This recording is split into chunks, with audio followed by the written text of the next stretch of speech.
What is going on, ladies and gentlemen, sat at home or listening on some sort of podcast hosting website like Apple Podcasts, Spotify Podcasts, or that other podcasting website that nobody knows about? Welcome to Tribe Talks. This is the podcast that we only exclusively talk about Star Wars Galaxy of Heroes, and today we have a very special guest. He is known as the most handsome of all Star Wars Galaxy of Heroes content creators. Calvin, thanks for joining us today, buddy. How you doing? I didn't know that Urz was joining us today, but that's kind of cool. Oh man, we have had Urz on in the past. He was super chill, man. Like, I'm so used to Urz being like Urz. When he came on and he was just like this super laid back, chill dude, I was like, wow, that's fucking cool. This guy's so Somebody sweet. took a smoke machine away. Yeah, they took that away. They took away his blaster and everything, but it was super cool having him on, and I'm sure it will be equally as cool having you on, Cal. So how are things? I'm happy to be here. Good, I'm glad. Things are going great, and for anyone who, because I know it hasn't gotten all the way out there to the masses, anyone who wonders why I haven't made any YouTube content for like over a month now, is because there's just been a new addition to my family. My first child was born, so that's pretty much consuming everything right now. I've been able to keep up with playing the game, but content creation has been it's taken the back burner for now. Unsurprisingly, it's amazing, dude. It's amazing. And yep. Is fatherhood everything that you expected and more? For most things in life, I don't know this is the way that I'm built or the ways that I was raised, but my expectations are almost non-existent. Like, I don't necessarily expect things to be good or bad, but it's been, the word that I would use to describe it is special. There are parts of it that are good, there are parts of it that are bad, but I think above all else, it's special. Like, there's nothing else like it. Oh man, that's so beautiful. You're making me all gooey on the inside. No, that's amazing though, dude. Honestly, congratulations. It's huge. Very, very happy for you, and I'm sure the community stands by you as well, and is also very, very happy for you. Right, everybody in the chat, say you're fucking happy for Calvin. Don't be bitches. No, that has been the response, and I think partially due to the fact that a very, very large part of our community are dads. Like, that's a big thing. For sure. I mean, there's one even called Star Wars Dad. So I mean, he gets it. Yeah. At least I'd hope. Well, it's really awkward otherwise. Yeah. How you doing, Karth? You good, buddy? I'm doing great. I have been just kind of relaxing and enjoying the last little week or so. So nothing else much going on right now. Just transitioning into the fall time for work. And is full time particularly busy, or is it the opposite? It's a mixed bag because there's just a lot of things that have to get done on a seasonal rotation. So you have a couple of weeks of just wonkiness of spot checking all the buildings and making sure things are ready for winter, and just little dumb things. So it's really scatterbrained for about like 2 weeks straight. You just feel like you're just a piece of candy. Ooh, a piece of candy. That sounds like my life. Yeah, no, it's really awkward for a little bit because we not only do we do the construction portion, but we also oversee like maintenance and the maintenance management of the building. So okay, we've got like 20 so odd buildings we have to take care of, and so getting everything ready for winter and whatever else, it is a massive interruption to the normal workflow for about 2 weeks, and then it goes back to normal. Fair. So gearing up then just a little bit for some excitement. Whereas I am nothing really changed. Well, I tell a lie. It's a busy reporting period time for me at work, so I do have a lot on my plate at the minute, especially with some of our staff colleagues heading off to other countries and leaving us for several weeks. So that's a little bit inconvenient, but I'm not going to moan. We're just going to fucking nut up and shut up and get done, because everybody's got a job to do, right? So we just got to fucking do it. It's it's good. So before we start chalking, I was going for chatting and then I went for talking halfway through, so it became chalking. Before we get going, chalk it up. We chalk it up to just being a moron. Yeah. Yes, ladies and gentlemen, if you do have some questions for the panel today, make sure you head over to my Discord and enter it into the Tribe Talks question channel there, because that's the easiest way for us to actually answer your questions and see them. Because, you know, the chat, it moves by at a pace and my memory's not great. I need a constant reminder. So questions in the Discord, please. Pretty please, with a cherry on the top. Ah, good stuff. Okay, and I do apologize. My throat is scratchy because I'm ill. Mrs. Scribbles gave me the lurgy. It's a good job I love her. So, yeah. Yeah, good times. Good times. So, we haven't actually had Calvin talk to us about his thoughts, in fact, on The Stranger as a Conquest unit. And I know you haven't put out content, Cal, because obviously baby daddy life is a busy daddy life. But are you familiar with the kit too much? Have you formed opinions, or have you been too busy? I looked at it for a good minute not too long ago, and I had opinions at that time, and I think those have kind of drifted away. So I'll just go off and say that I think it's fantastic that we were getting him in game. I was really worried with the overall reaction from not the Galaxy of Heroes community, but the Star Wars community at large to the Acolyte with it being canceled and everything like that we were never going to get him, because super cool character, also like very, very cool arc. Hopefully it'll be played out in some fashion. So I'm ecstatic that we're getting him.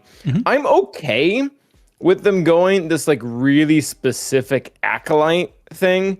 I almost kind of wanted him to be a Sith lifter, but the more I started talking about that when I was on stream looking at him, the more I looked around, I'm like, gosh, the Sith do not need lifted. No, they're a pretty strong faction. Bane and Malgus and Darkseid Ray, like these characters don't need help. Like they're doing fine.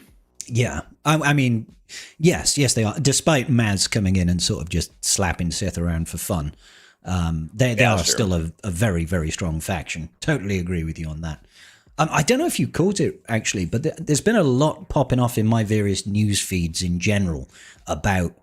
There was a proposed Star Wars production, right, for The Hunt for Ben Solo. And as part of that, they talked about how Khmer, or the Stranger, was supposed to be the founder of the Knights of Ren, which I thought was a kind of a cool little tidbit. I was like, that's kind of sick. I could see how that could work out. I think the Knights of Ren to me were like one of the areas of the sequels, you know, love them, hate them, whatever you got, right? The Knights of the Ren, I feel like was one of the ones that had the biggest disservice done to them. Because they looked so freaking cool. And then they didn't really do anything with them. I was like, no, that was one of the, I think, more agreed upon critiques and that was an issue that a lot of people had, particularly between 7 and 9, was there was so much setup that was never delivered upon. Yeah, because it's like in the first one, it sort of like built them up to be this mysterious group of whatever, like are they some sort of like Sith faction or something like that, right? And you didn't really see any of them until Kylo just single-handedly murders them all in the last film. You're like, okay, that's I think they do have a random scene where they're all just standing on a hill. You're like, okay, which was in the trailer, and then that's the extent of it. To answer your question, I'm excited about The Stranger. I am a little bit interested to see if they have any plans on the back end to do anything with EP Mara, because he's full on taking their place, and I don't think he's giving it back at all. No. So now we have this like growing Empire faction in the background of, you know, Royal Guard and Thrawn, who kind of get thrown by the wayside because Lord Vader wanted to play with clones. And now Emperor Palpatine and Mara can't play with Starkiller anymore because, you know, there's very specific rules about who's allowed to. So that's something I think that might be interesting, because I don't know, they might let it be. They might give us something else. Maybe that'll be Grand Admiral Thrawn's GL team. Will have them on it. I don't know. Maybe. Probably not. That'll probably be Remnant. I imagine it would be Remnant. It always felt like Enoch and the Peridia Pals were supposed to be with GL Thrawn when he was supposedly going to drop, but maybe we all made too many assumptions there. I don't know. Still could. It still could happen, absolutely. I thought it was kind of weird thinking about the whole EP Mara Jade setup with Stranger coming to the game. It's like, we could theoretically still have Mara Jade in the team, right? But it just, I think without the Palpatine lead, it That's just not going to happen. loses any sort of viability, right?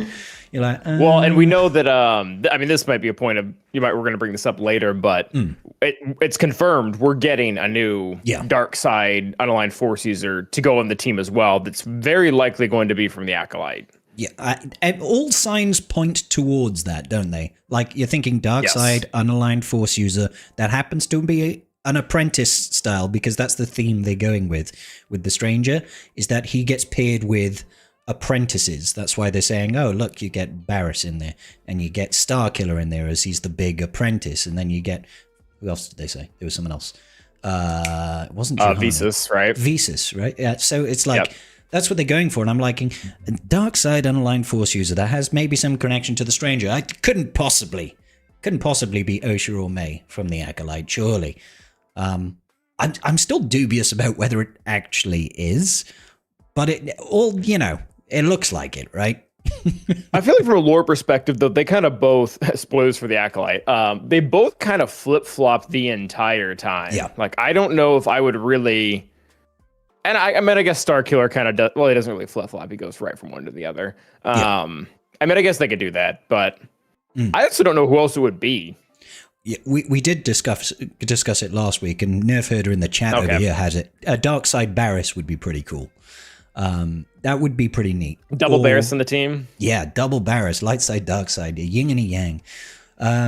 There was someone else, wasn't there? I think it was one of the Inquisitors that we spoke about before, but I'm not sure. So I still think that it's either going to fall part of the legendary that we'll get at the end of this year, or it's part of that big gap. I don't know if you subscribe to this, Cal, but there's a big gap at the end of the year, at the end of this era. There's like a whole month with nothing. And this is before CG typically go away on vacation, because we've got marquees basically until mid-November, and then nothing. It's a bit like, normally they have stuff all the way up until like mid-December, and then they disappear for like a month. So I feel like CG's holding something back. What do you think?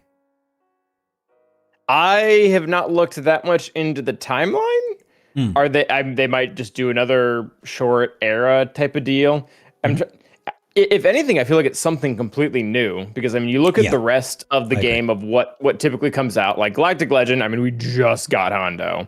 I actually don't think they're gonna be touching the ship again, because they just buffed Leviathan for the fourth time. Like they made it pretty clear that's still the king in that area. Yeah, the raid is not nearly old enough, especially with them giving it a longer timeline than they had previously. So I feel like it has to be something completely new. I agree. I don't think, I wouldn't be surprised if we get a new capital ship next year. Certainly not this year, like you said. The whole next year. Rebalancing of Leviathan kind of says, hey, by the way, Leviathan's still going to be the top dog for Christmas, quite literally. I can't see it being a continuation of what we're having right now, because this era is a little bit like all over the place. It's not really got a theme, I feel.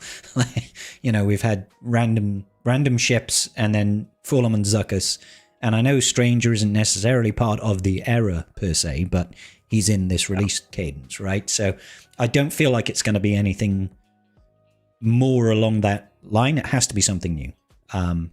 These feel like plugins. I mean, the only thing that I could see us really building off of this, the dark side bounty hunters are weird. Like I'm very curious as to what they're getting at with that, because are they supposed to make boss? Is this supposed to be like a boss comeback? I guess. I mean, we have to see Zuckuss's kit. Yeah.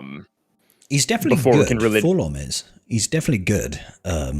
From what I've heard, as an actual new leader, but until we see Fulham, until we see Zuckuss, sorry, it's like exactly what you said. So we've only got half the picture.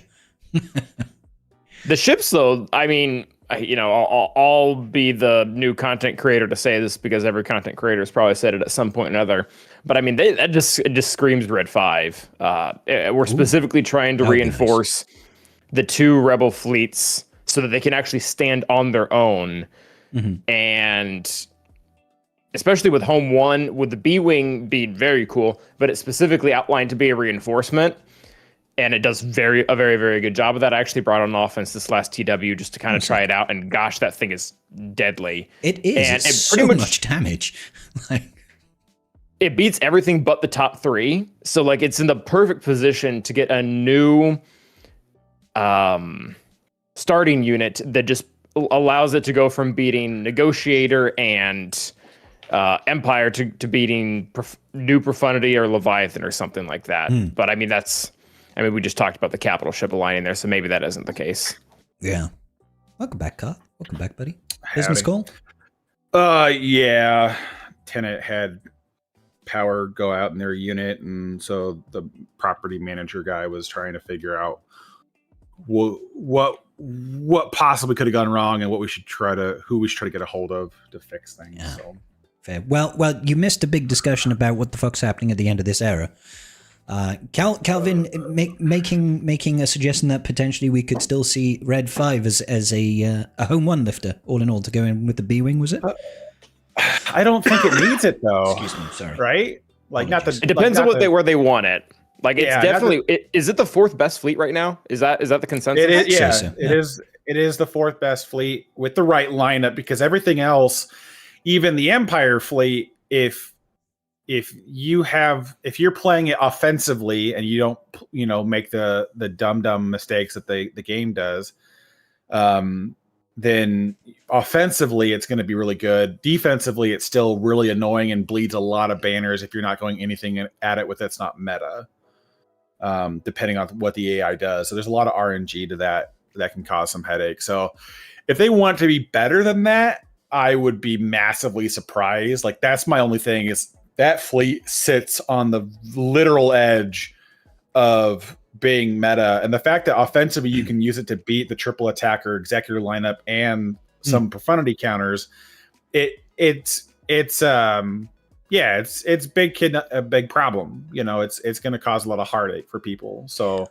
I don't see them trying to boost it beyond that.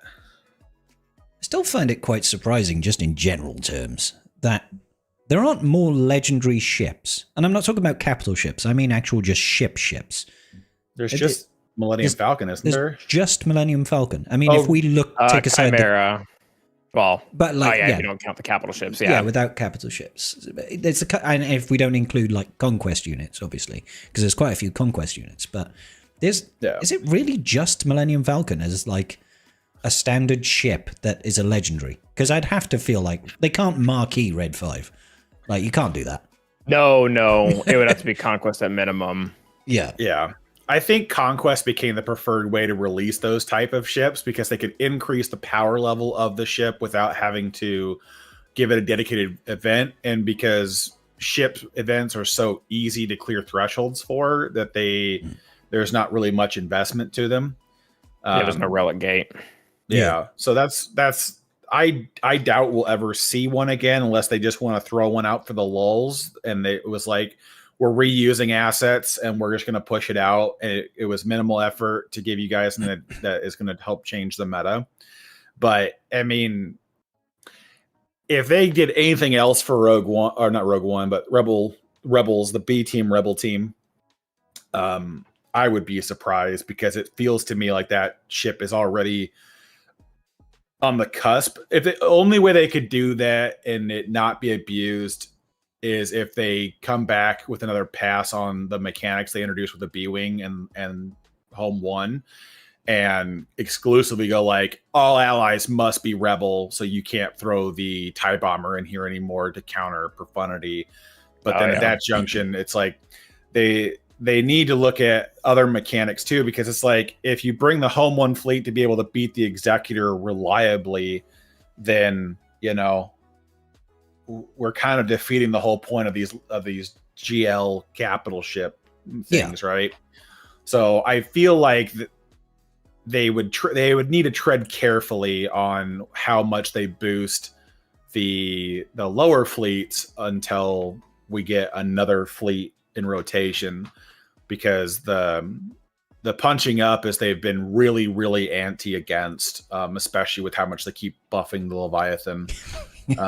Every chance that they'll release the Red 5 and then they'll buff the Leviathan afterwards. Okay, yeah, they'll be like, because the Red 5's come in and it's very, very powerful, we feel like we need to rebalance and make sure that the Leviathan still holds its position. Yeah, but then if Red 5 is that good, it just goes to profundity. Like, unless its entire kit, it's like, unless home one's the capital ship, which isn't that what they do with the B-wing? Yeah, and the Raven's Claw.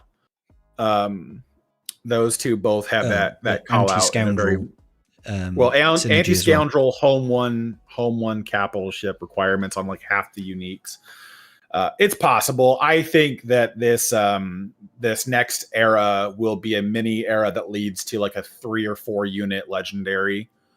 And it might only put out 2 in the first episode, and then require Zuckuss and Forlum to be needed for the event as well, and kind of do something silly like kind of like how Afra was to a degree, where Afra had a couple of dumb things that came out with her, and they had correlation, but not really, like, it wasn't a team for her kind of thing. Or they could do it like Starkiller, where, you know, the 4 units were just like, we pulled shit out of a hat, threw it as requirements, you unlock someone completely unrelated.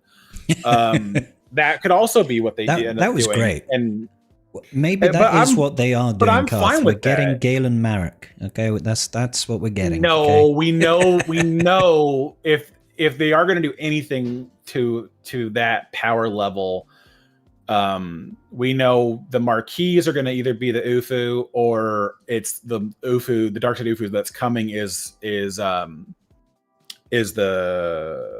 legendary or epic confrontation unit that they try to sneak in at the end of the year. Yeah, would be my guess. I'm not like 100% for it, but that makes the most sense for me, that they would keep that redacted, because otherwise I see no reason why in the Stranger's kit they wouldn't be like an upcoming marquee in 3 weeks. Like, they could tell us who that is. So I feel like they're doing some sort of like special event kind of thing where it's like, it's beyond a normal marquee. It's going to be some sort of epic confrontation, and then that's going to be the TW Omicrons for the Strangers team to make that team viable back and forth. And then you're that saying way the Strangers team doesn't need any more GAC homies? I mean, I just don't know what they need. They need to balance that into something to do with TW, and Juhani can't carry it anymore because they're obviously kind of pulling away from that. Not that she wouldn't be a good fit already, but I think if you want that team to meaningfully punch up, you're going to need that Dark Side UFU to have some TW Omicrons behind it to make that team kind of punch up equally across a lot of GLs inside of TW as well.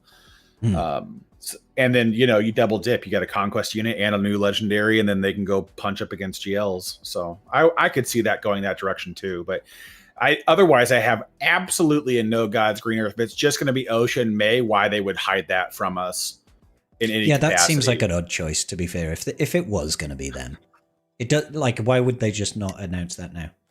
I do find it funny that they did not want to create the Acolyte tag in game, and so the Acolyte tag is only given under the conditions of meeting the team comp, and then the teams get it as part of the fight. Yeah. I thought that was a really funny touch for them, because they're like, well, we don't want to go down the rabbit hole of like justifying who's an Acolyte and who isn't. So we're just going to say, well, if you meet all these team conditions, they gain the Acolyte tag, and then we do things that are based on Acolyte. I'm like, all right, fine. It's probably because they were probably expected off the player base to be like, no, it's got an Acolyte tag. I'm not going to farm it. I refuse.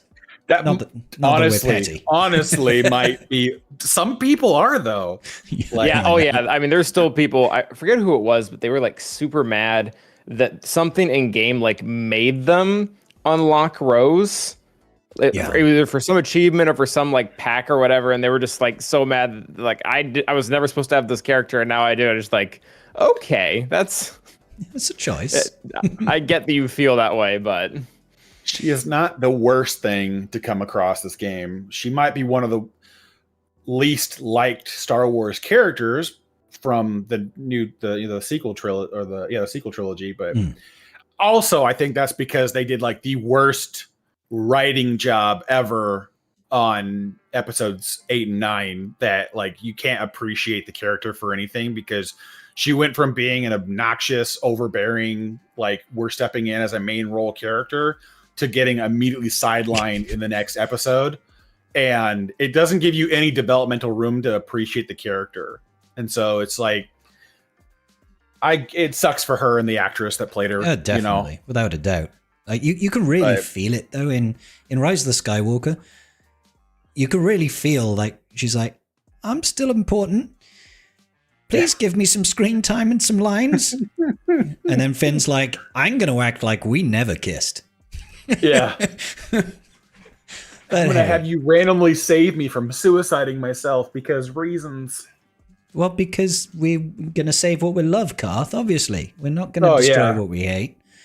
Yeah. Yeah. The backpedaling of episode 9 was a lose-lose situation. They could either double down on it and then people could call them out of touch and don't listen to their community base, or they could go completely cut it out and have people asking why didn't you actually develop this further. That's they went for the let's ignore it instead. Why did you pretend like that didn't happen?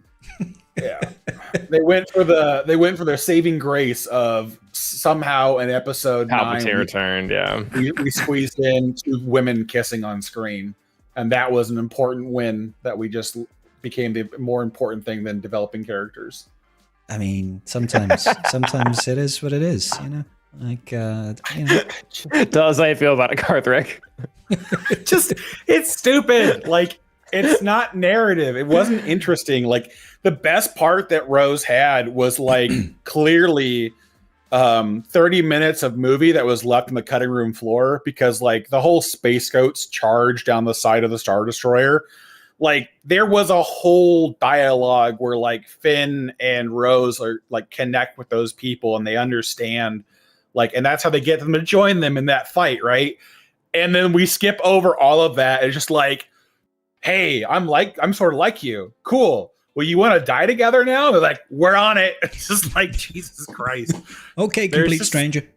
Yeah, there's just so much about the writing in 9 that it's an unfortunate setup, because they spent the first 45 minutes of screen time literally going down the backpedaling and then steamrolling the new plot, trying to undo everything. Yeah, it's just like, it is such a terrible waste of screen time to do all of that, and then you have so many characters left on the floor. I mean, like Finn and Poe really got sidelined through a lot of it, and it didn't help the fact that they spent all of episode 8 just hammering Poe into the floor as, you know, you can't do anything right. And then in episode 8, they just sideline him to the absolute corner of the film. We're like, until we have a moment for you to be a cool X-Wing pilot, stay over there. It did feel like The Last Jedi was supposed to be for Poe to be like, this is your humbling learning experience of how to be a better leader. And then Rise of Skywalker was like, psych! Just kidding. We don't care. But yeah, anyways, I back to the I mean, like the Acolyte characters, I wouldn't want them in the game because I don't think they were developed well enough to do anything important. But you know, there's been tons of those characters in this game where I'm like, why are you here? And then it just comes down to like, well, as much as I like collecting the heroes, I like teams that are mechanically fun. So like, even if they're not like characters I want, as long as the team's okay, you know, I'm for it. It's part of the reason why I'm a little floored at what their plan is with Forlum and Succus, because Jesus Christ, you're taking the Zamwazel Ami and giving it a new home. I'm assuming Zuckuss is going to have a GAC Ami to bolster that, because I'm like, I think so. Staring at this and going like, you guys can't just take Zam's Ami, because we already know that doesn't do anything anymore. So you got to be adding something else here. And then it's like, but then what do they do? Is it another one of those early game, you know, teams where it's just like, well, you know, you'll use, it's just a new time for the building block. Yeah. It's It's like, well, we're trying to avoid telling players to invest into Omicrons that fall off like the second they get anywhere towards mid to late game, because Omicrons for those earlier accounts are a far more valuable resource, and you've got oodles and oodles of conquest units to catch up on that need those materials more. It's hard to recommend them. Like, hey, if you guys really feel this way, can we go back and lift up our good boy Qui-Gon Jinn? Can we remove the GL clause out of his Omicron and make him great again? Like, asking for a friend. Like that yeeting of the Starkiller team will forever be. That's my favorite. The greatest scenes. Oh, the Supreme Leader Kylo Ren one. Yeah. Poke. Boom. And it was really funny at the time too, because that was completely avoidable. Like at that time, SOKR could target Jedi Anakin and kill him, but whoever was playing on the other end decided to have some fun with it and found out.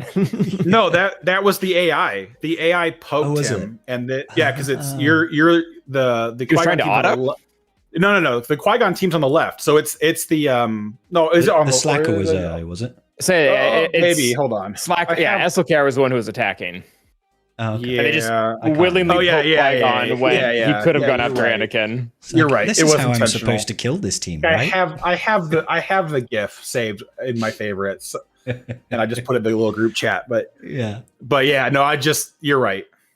I was like totally thinking like that's the way. No. You're right. Okay. Anyways. Yeah. Fun times. I do.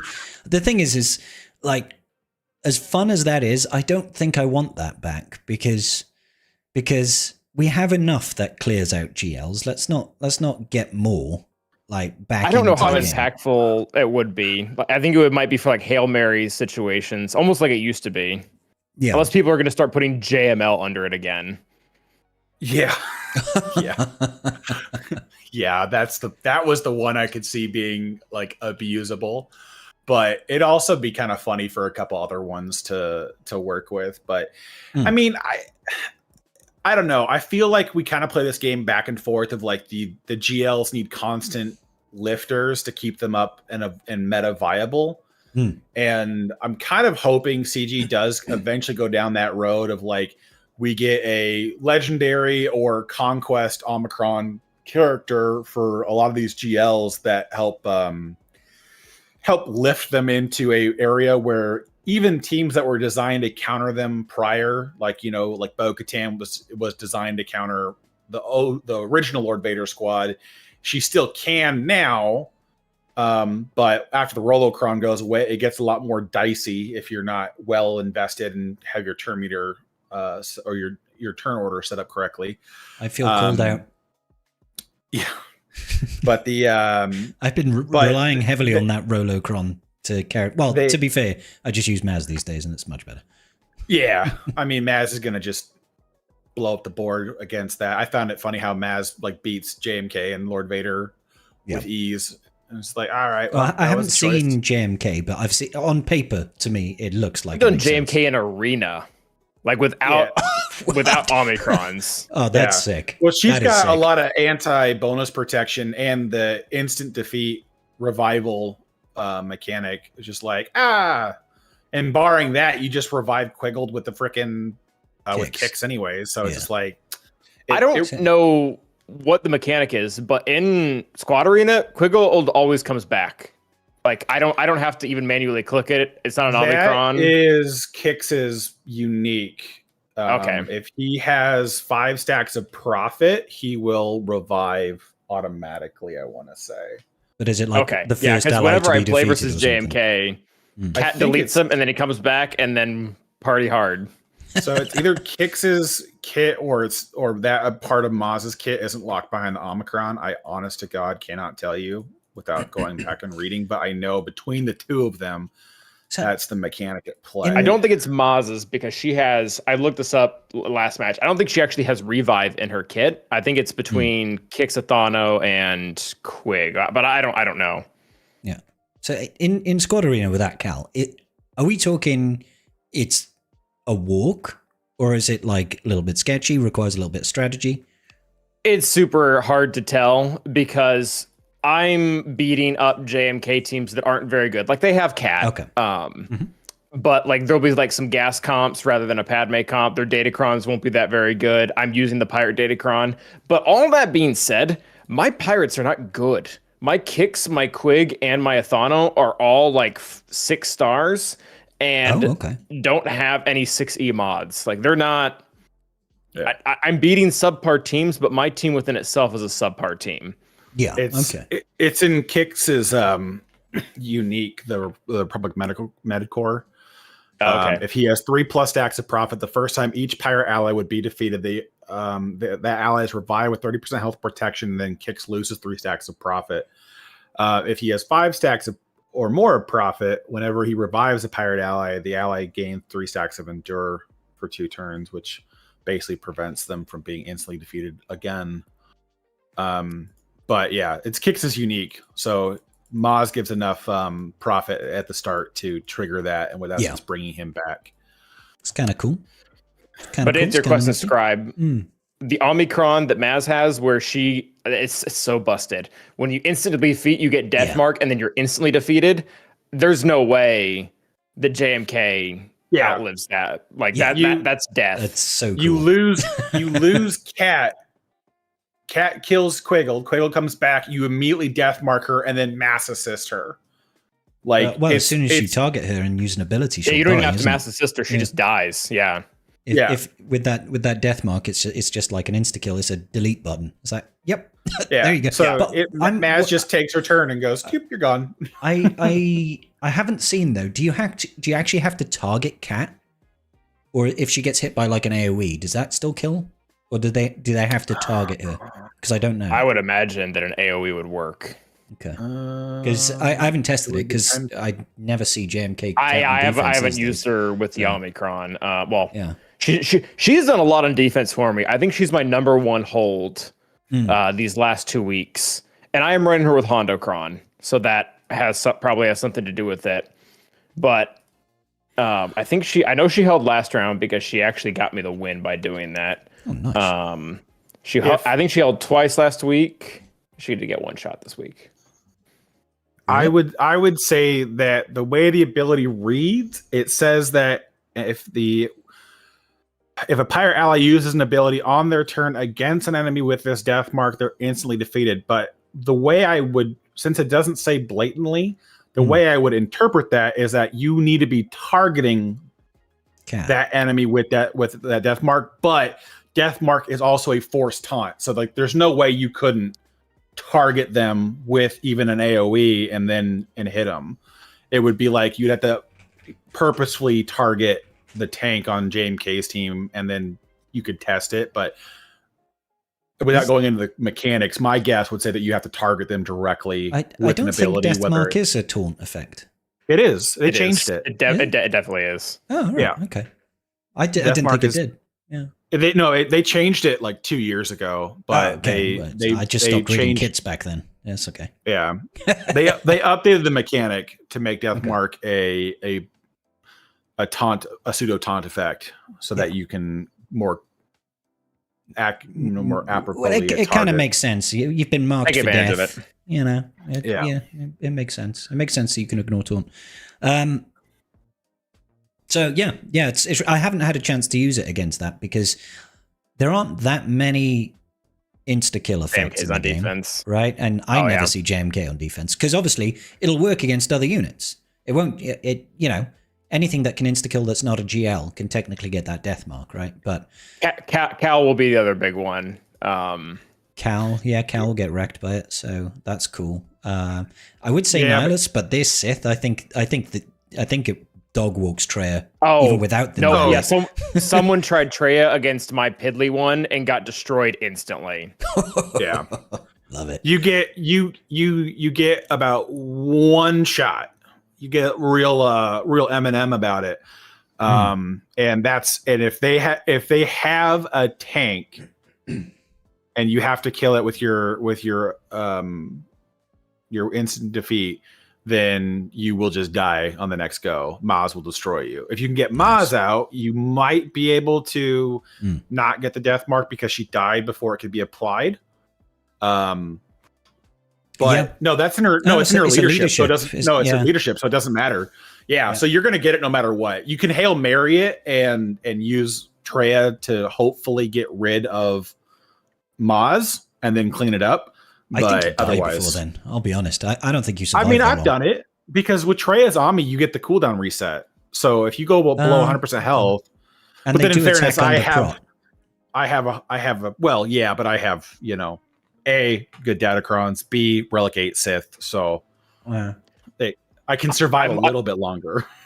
I'm looking at the Kron that the guy used against mine. So he had an R8 Treya team. The Kron was 100% health. and he got wrecked. But did he kill anybody on the fight? He got rid of Quig. Yeah, so he went and instantly defeated Quig and then got wrecked, which is what's going to happen because once Nihilus goes down, Treya has no teeth. Yeah. Because Savage dies really fast. Yeah. Oh man. 100%. I didn't look at that. I went to go look at this now. 100% health is crazy. I bet that Nihilus thought he was going to be super chunky, stealing all of Quiggle's max health, and then I was like, oh no, wait a minute. This is one of those few matches that I looked at and I was like, oh, Delta is going to make me lose these. Like he had way too much to play with. Yeah. Oh, Calvin wants to broach the forbidden subject. Oh my. No, surely not. Surely not. So Calvin, what's your thoughts? I guess since I'm the one who brought it upon us. Yeah, I mean, listen, we've been talking about it every tribe talk so far for the last year. Feels like, but new people on the show means new perspectives. We've had Fatal's perspective. We've had Tasnix's perspective. And to be fair, this is probably somebody who actually has a bit more of a Relic Delta is going to more negatively impact their GAC performance than like we would in our particular position, where we have kind of the roster depth to float around it. Versus Calvin's still kind of working through some of those that development or bloat. I guess. Don't throw me in your pool, Karth. I'm not even the midpoint between you and Calvin. All right? You have a couple of counters that will suffer drastically. Yeah. But that's it. We're talking like 2 relic levels on a couple of teams, and you'd be back in fighting shape, no problem. I did take Treya and Savage up to R7 recently. I know it's only R7, but I was like, I cannot leave these guys at Relic 5. I just can't. I feel. And they were, prior to Relic Delta, aka now, they were one of the teams that really didn't care that much. When people were placing Reva on defense consistently, this is not Ninth Sister Kron. R5 Trey was beating R9 Inquisitor teams. Like it was, they had all the tools. Yeah. So what are your thoughts, Calvin? Anyway, let's get your unadulterated, no bullshit opinion. Relic Delta. At this point in the game, I'm pretty go with the flow. Like that's probably the overarching thing. Like it'll happen. Is it going to be favorable in some scenarios versus others? Yes. And will there be a stream where I will just I will be fuming because a counter that I've used 100 times always worked just suddenly stops working. But I think over time, the edges will even out. We'll learn more about it. I really don't think it's going to be that different than our experience with, say, Datacrons or maybe relics in general when they first came out. Like they sure, yes, it will entirely change the landscape. Will the game be fine 6 months to a year from now?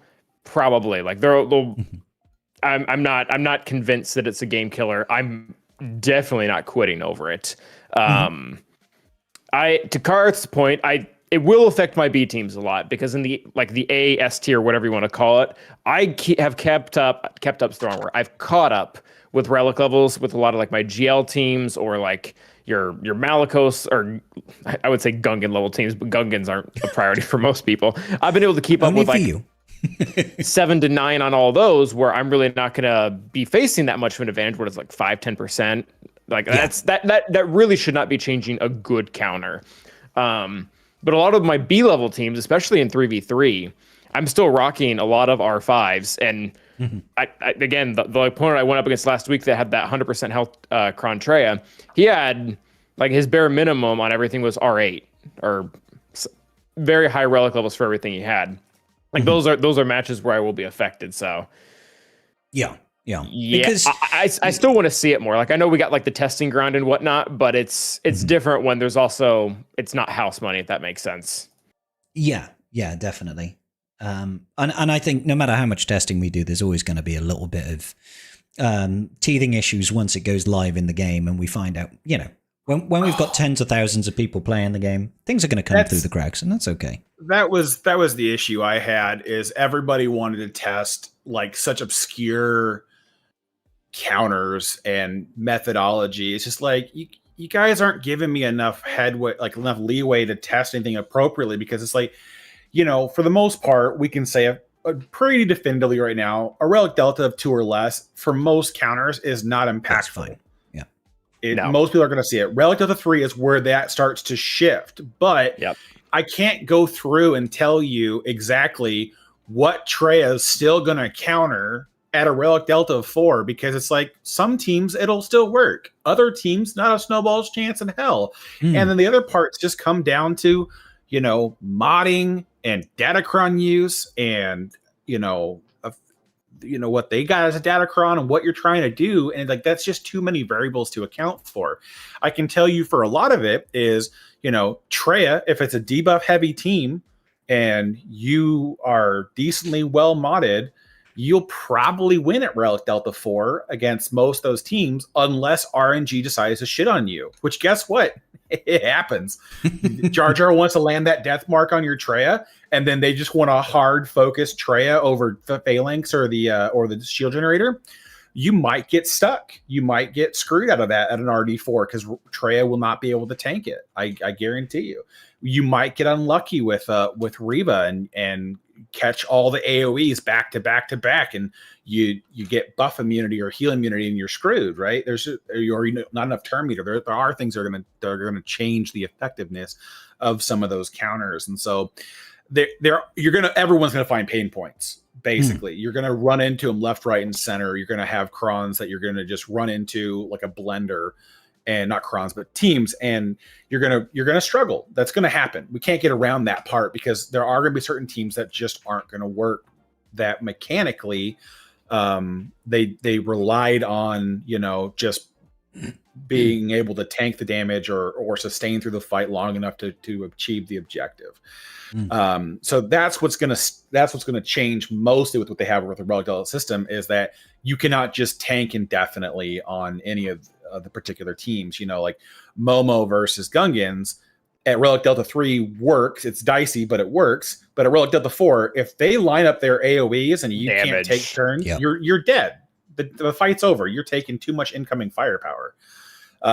So it's going to be nuanced throughout, but I think for a lot of people, you're looking at bumping a couple relic levels and a lot of your major counters, and you move on with your life. It's not going to be the end of the world. I feel like everyone looks at this and they assume that R10 is going to have like the availability of Relic 5. And I'm like, based on what? R8 still isn't even readily available compared to what we had for Relic progression. And so it's just like, where do you think that everyone you're facing is going to suddenly just bring up an entire roster's worth of characters, like 4 relic levels, and then you're just going to be in a perpetual, disadvantage? If they can do that, then there should be a reason that you should be able to keep up with it. So anyways, it's going to be one of those things where there'll be growing pains. The first couple of months are going to suck. What's going to be really bad that I'm not looking forward to, Karth? What? How many times do you guys go into either your own Discord or a guild Discord or whatever it is, and someone is asking what they changed on like a territory battle mission that they've won 20 times and they suddenly lost? It's going to be like Delta 6 months, isn't it? Is catching all that smoke. All of the random RNG things that have always happened for the 8 years or whatever that we've been playing this, Relic Delta is catching all of that. It is getting blamed for everything. I have in the last 2 weeks dealt with probably a dozen or more people that vehemently believe that Relic Delta has been soft launched into the game, and that's now why they're losing. So many people seem to think it's in the game already. I'm like, no, it's not. Just like, no, it wouldn't show up like that. And the thing of it is too, is like people don't understand certain mechanics, right? Like they don't understand like all the intricacies that go along with the kits, and they're just absolutely convinced the reason why they lost the counter is now because, well, they put Relic Delta in the game. And I'm like, yeah, no, I'm sorry. If Ray is one-shotting your Star Killer, which this is the one that I recently had to deal with, like either you don't have a debuff on her, which is cutting her off, not cutting her offense down, or you let her have Inspired. Let her Inspire run rampant, yeah. Yeah, and I've had Ray one-shot Palpatine with a basic because her offense ramped too high. Like it happens. I'm just like, okay, you guys, you do understand that there are multiple ways for Ray to get off the leash, and yet they're like, no, it's Relic Delta. I'm like, no, it's not. No, it's not. It really isn't. It's really easy to test. I'm really not. So that's the thing I'm least excited for, is that it's going to catch everything. Like I guarantee we'll have posts of someone showing something blaming Relic Delta, and we'll look and like they're all the same Relic level. Yeah, it's gonna be like your the entire teams for are both R7. People will have crashes in GAC, and they'll be like, ever since Relic Delta is introduced, my GAC has been crashing more often. What did CG break? Calvin, you're absolutely right. The growing pains with Relic Delta is really going to be the fact that naturally the players should separate. The high account should easily pull away from the lower accounts as seasons progress, and in theory, you should see less of those major mismatches unless that player absolutely does not show up for more than one or two battles. And even at that junction, if they're so Relic dominant over you where you can't clear a single team besides post tier 11, if they show up and win anything, they've won the match. They move up and you move down. And so over time, in theory, this should pull those players apart. Are there additional matchmaking changes that need to be made? Leaps and bounds. But the growing pain is going to be like, okay, the first season or two this is live, it's going to suck. Everyone's going to kind of just pull apart. But then after that, you should see more competitive matches, more reasonable over the long course. Then you should see less and less, 4 million versus 12 million GP, because if those players attend GAC every once in a while, they should be actually getting wins. I've heard that been talked about too, and I guess that falls on deaf ears with me about like, oh, it's going to make the 4 versus 12 hard. I'm like, okay, that was never going to work. Like either they show up and win or they don't. Like that Relic Delta is not making that worse. Now 9 versus 12, that's probably a more relevant conversation. But I will say this an impact in the lower leagues. I can say that from my alt account, which is like a 2 mil account. I've taken down 9 mil accounts on that. Just not because I'm some godly gamer. No, it's mostly because their mods are god awful, and for some reason they don't want to put any of their good teams on defense. So I'll have like a Darth Revan at Relic 7, but he's got like 20 speed, and I'm like, okay, so I can still win even though I've only got like a couple of Relic 5 characters. Like that, there'll be situations like that become a lot harder to win, but that's not going to be the experience of everybody.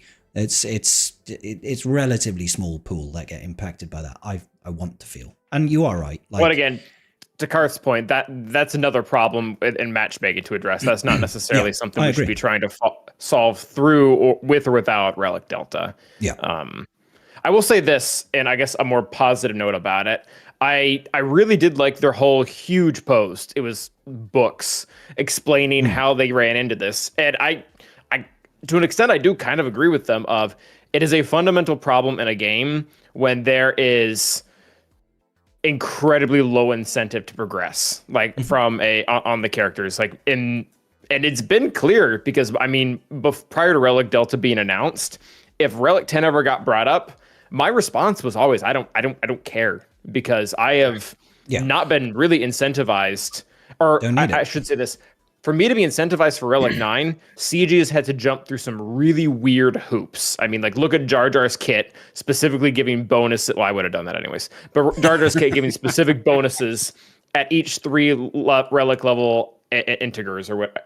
Well, I just butchered that word. Marin has like very specific relic callouts. They have to do all these events where everything is required at Relic 9, and quite frankly, I'm fine with that because it was incentivizing what they wanted. But this does it in a way that they don't have to sit there and find all these hoops and nitpick. It just does it wide scale.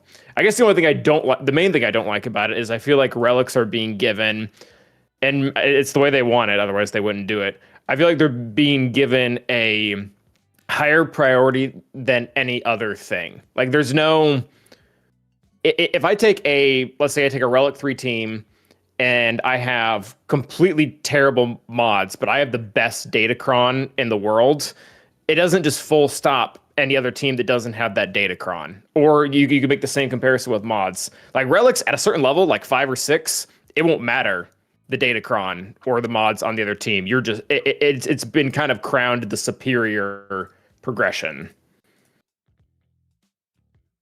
That what Datacrons did you say? Excuse me, sorry.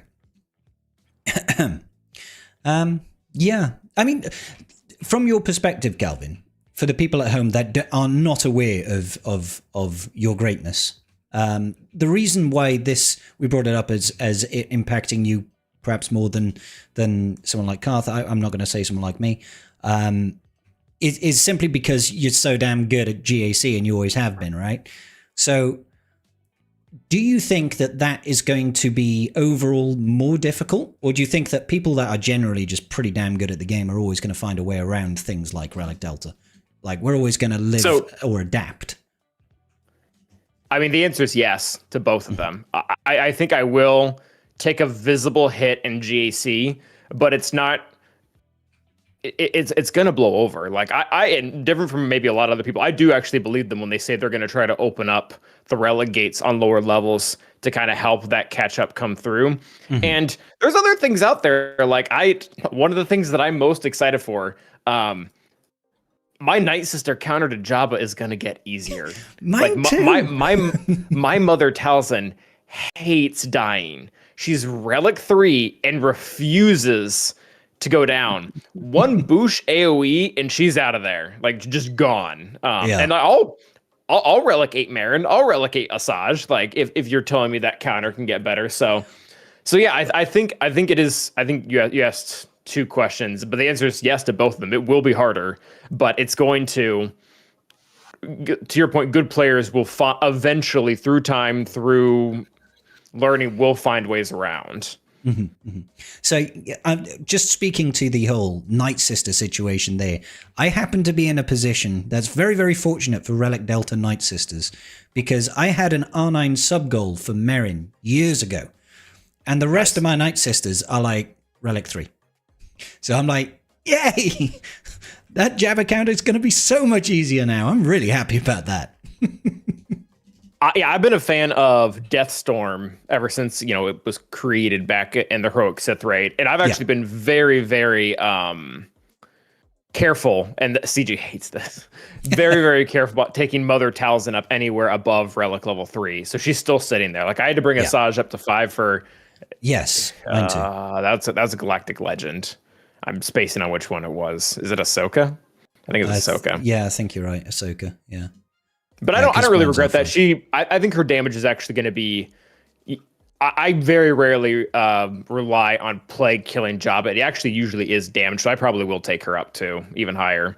She doesn't have a hard time exploding because I think her crit chance stacks, so the thermals usually blow her up pretty easily. Well, plus the thermal damage itself isn't going to change by Relic Delta, is it? It's just the actual damage from the attacks. It shouldn't, because the characters deal damage to themselves with things like thermals or damage over time. So you're always the same Relic level that you are. So Relic Delta should have no impact on that, unless they there's no way they'll rewire that. No, but I don't think so. In theory though, if they target Asajj once, not Asajj, sorry, Mother Talzin once with Jabba's ability or whatever, with the Bausch assist, it will kill her. Like, she will not survive a single target hit at that relic disparity. No, it shouldn't. So you will just watch her die immediately, and then it starts the process faster. Yeah, less opportunity for that to just focus Mare until she dies. I wonder if they'll fix that, because right now the counter, if you look it up, it's like it's still like 20% because there's a whole modding and like whole strategy with it. But after this, I mean, no, it'll still be important because you need the have 40 cron to drop away too, though, because it's giving Bausch ungodly amounts of potency and unreal potency. She can just land enough thermals on a 250% tenacity Marin to just my Bausch is sitting at 400 right now. Yeah, exactly. And so it's really hard to fight against that. And I think a lot of people are watching like Fatal go in. They're like, "Oh, I've totally got this," and it's just like, no, there's a lot more to it. And some of it just comes straight out of luck. You need them to attack anybody but Marin. And to be honest, Calvin, if it becomes rampant that the Nicer counter works solely because of Relic Delta functions the way it does, they would probably just move Marin up the priority list. I think what they would be mad about, I don't think they would be mad about Relic Delta making it better, but Relic Delta really pushing their most hated thing of all, there being an advantage to building on your roster. Because at that point, a Relic 3 Mother Talisman is going to significantly outperform a Relic 9, and that's a problem. Yeah.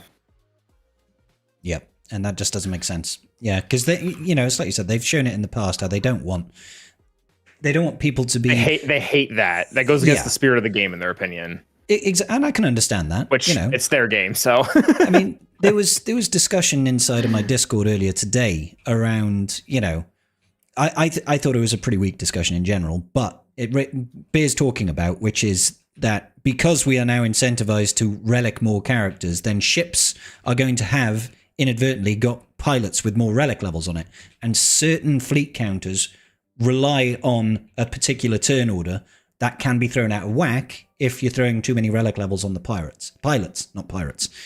So there are, like, what we talk about, like Marauder, for example, in Galactic Republic lineups needs to have a certain turn order and shouldn't really be going before, or you shouldn't have Anakin go before Marauder or something like that. I can't remember the intricacies of it. I think.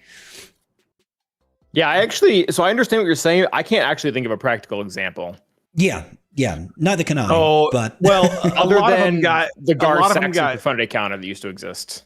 Well, exactly. A lot of them got shithoused by additions of new ships. I think a lot of, like, with the buff to the Leviathan, nerfing the shit out of light side massive swarm attacks. The Galactic Republic counter to that is pretty much dead, right? It can't really work anymore. So that isn't really going to change anything. The endurance can still work. It's still the RNG shit show that it was, but I don't know if that one had a huge turn order one. I think it was the negotiator one that did. But yeah, a lot of it's just going to be those mechanics. But I think CG's finding ways to bring in things that kind of minimize the impact of needing to move relics up more. But I mean, at the same time, I think for a lot of people, Relic Delta will cause them to change strategy, and they will, and then they'll adapt and improve and move on. Like, I can't understand when people are like, well, it's just gonna make it so nothing of mine's gonna hold. I'm like, okay, so then you change to an efficiency strategy and you try to, score better banners. Like, there are still ways for you to win. You just may not like that play style. I'm not a great efficiency player, but if that's the strategy I need to implement to win a match, if I really care about winning, then you adapt your strategy. You cannot keep going square peg round hole the entire time. Be like, well, nothing's working. And it's just like, well, no shit. Like, did you try anything different than just keep beating your head against the wall? No? All right. Well, then enjoy it, man. Like, I hope that you get knocked out sooner than later. This reminds me of, this wasn't that long ago. This was probably within the last year. Someone was complaining about their JML couldn't beat Phoenix and Conquest, and I'm like, dude, we've known it was annoying 4 years ago when Conquest came out. If you're still doing that, that's a you problem. Pick another team. Yeah, and to a certain degree, I think we should try and separate Conquest a lot from a lot of that discussion. Conquest is fucky. Do you know what I mean? Like, there's so many modifiers that goes on with Conquest. Let's not pretend like it's like the normal, interaction of the game. Although, it does raise the question around Conquest and Relic Delta and what is CG going to do to make that a little bit more palatable. I'm not sure what the answer is to that. It's really simple. I mean, with them doing next to nothing different, and that's just change how the feats are done. You go, you walk away from ones that require individual character kill. Yeah, individual character kills. You walk away from, inflicting debuff or gaining buff X amount of times. You walk away from those kind of feats, and you do things like get X amount of kills with Inquisitors, get X amount of battles won with full Jedi team, or things of said nature, stuff that you can produce in mass to a degree. Like, because it's like, if you got to run a few battles on auto instead of running them on sim, all right, fine, man. Like, it sucks, but it's still a better solution than having to work your characters down to 40% stamina or less just so that they can inflict, evasion down 300 times in a sector. So, I mean, they can tweak the feats pretty easily to reflect the change they're making to Conquest with Relic Delta. And then after that, they can see if they want to change anything to be different. But I mean, for the most part, I don't see this being a massive, like, we have to rework how Conquest works. I think it's just like, we just change out some of the feats, and then it's going to be doable. Yeah. The buff debuff stuff needs to go away, because what's going to happen is you're going to take in your Relic 9 team that CG told you needed to do. They're going to kill everything on the first tier instantly, and you're going to make no progress. Yeah, exactly. Yeah. And then people will be like, damn it, CG, you've been encouraging me to relic up my characters, and now I'm getting impacted by it negatively. Well, and the thing is, too, sense, right? If we can, if they change things to, like, get kills with Inquisitors, or get 50 kills with Inquisitors, as that becomes the feat. If you can run that down to 10% stamina at RD4, that'll work. Still be, like, viable. People aren't going to be upset about the freaking, I can only run like 3 teams before they're too weak and they don't live. Like, if we can run that, granted the speed situation is going to suck, but, like, there's if the data does support it, there are ways around that. But, it's like, if we can do that, then I think people get over it very quickly. And so it's like, if the grind is increased because we can't do feats like, inflict Order 66, 15 times because they're not going to get to that third head. Yeah. Well, Lord Vader's Force Crush is going to usually kill the entire team. Then fine, make me get 100 kills with Darkside Clone Troopers, right? Like something like that I can easily work around and move through. I think that's the easiest way they can address the problem in the short term. And then long term, if they want to revamp the game mode, then fine. That's fine with me. I don't really care. But the short term is very easy. Just get rid of the stupid tedious stuff and move into just larger stuff that's easier to go in and press auto and be done with. And I think that's probably why they decided not to apply, Relic Delta to this version of Conquest that we've got right now, right? It's because of stuff like that. It's because they would need some time to reprogram how Conquest is done, or readjust the feats, because they probably penned in these feats weeks ago. They're like, fuck it, we're not going to try and change this now to make it easier for Relic Delta. There's going to be some feats that are just going to be plain annoying, unless they just bake in, a node that is easily cheesable at the end of every sector, which has just add a Night Sister Datacron farming node that has zombie. Yeah, exactly. Something like that just allows you to farm in that sector, to be like, oh yeah, look, you finished the sector. Great. Now you've got a team that you can immediately just hammer away at, and you can spend 15 minutes on that battle just farming out the feats that you need.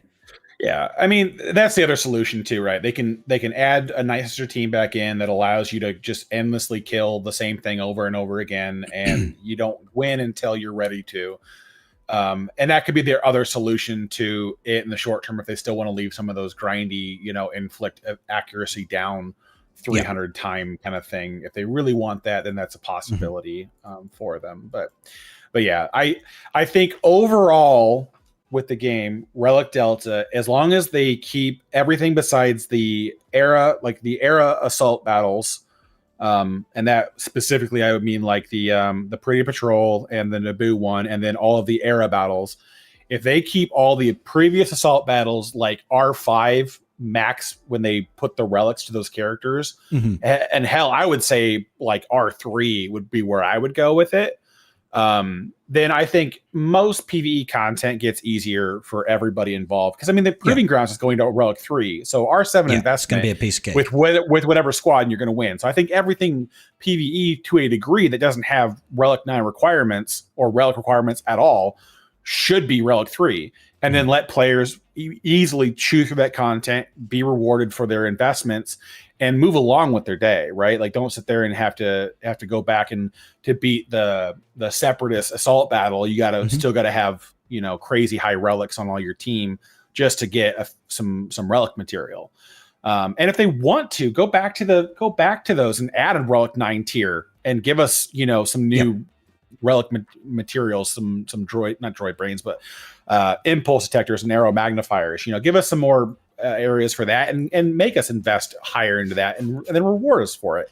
But by their own volition, that is kind of like the gameplay cycle is higher tiers of difficulty exist, or higher tiers of power exists for you to attain, and then you need a place to use that higher tier of power to give you more rewards. So you feel like your investment was valued. Like, oh, Relic 10's out, but I've got nowhere to use Relic 10. So let's introduce some assault battles that got Relic 10 tier. But I'm not going to do it just because it's got Relic 10. It needs to give me something that I want. So I feel rewarded for doing it. So that's the whole gameplay loop that they want to try and encourage, right? So, but my short of it is for their other PvE content, they should set the bar low and manageable for most players.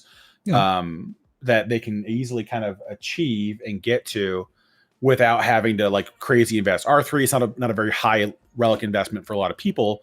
Getting the relics might be other can of worms, but the over under on it is and we've yet to see what they're actually going to do in terms of addressing getting to relics, because we're still a little bit in the dark about that. Do you have any thoughts on that, Cal? What do you think that they could do in terms of, they said new marquees are going to be easier to use and gear. What do you think? How do you think that's going to look? The one thing that I am happy about is that, because I think a lot of people were expecting this, and I'm glad they didn't go this route, was that they did not lock this progression behind Smuggler's Run 3. Like, that came out, involved mods, and then everybody... It felt like they were all expecting that to have something that wasn't mods. And as someone who doesn't have who doesn't have Hondo, I'm glad they didn't lock the more relic levels behind something that I don't have access to. Like, that was weird. That was my immediate. That was a really reaction. A lot of people. I'm like, so there are less than, a few thousand Hondos in the game, and you want to lock some of the best rewards behind a new GL? I'm like, the newest GL, like, exactly. Like, you guys would be raging the other direction in a heartbeat if that was the case. And that's why I told everybody, I'm like, so from a modding event, we're upset that we're getting mods from the modding event, and we're unhappy about this for some reason. Okay. I can understand a certain amount of it. I really can. Certain amount of disappointment, because it's just like, it's not new and sexy, right? That's one thing that I can see. That being said, to this day, everybody still says, "Hey, go farm Jabba. It's the best thing for your mods." Long term, best the investment attenuators there.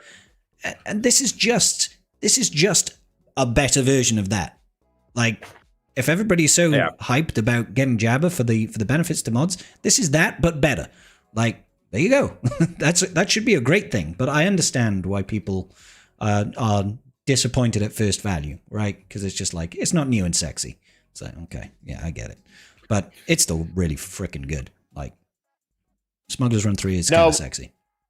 But to answer your question, I'm just going to steal Karth's idea. I like the idea of everybody loves assault battles. Like, just give us another tier that it has more than the previous 2 tiers. Because I think they're already signal data, right? Like on those last 2 and then some other stuff. Yeah, there's like 3, 5, 3, and 2 or something like that for the signal data. Like you could probably bump that up by a lot.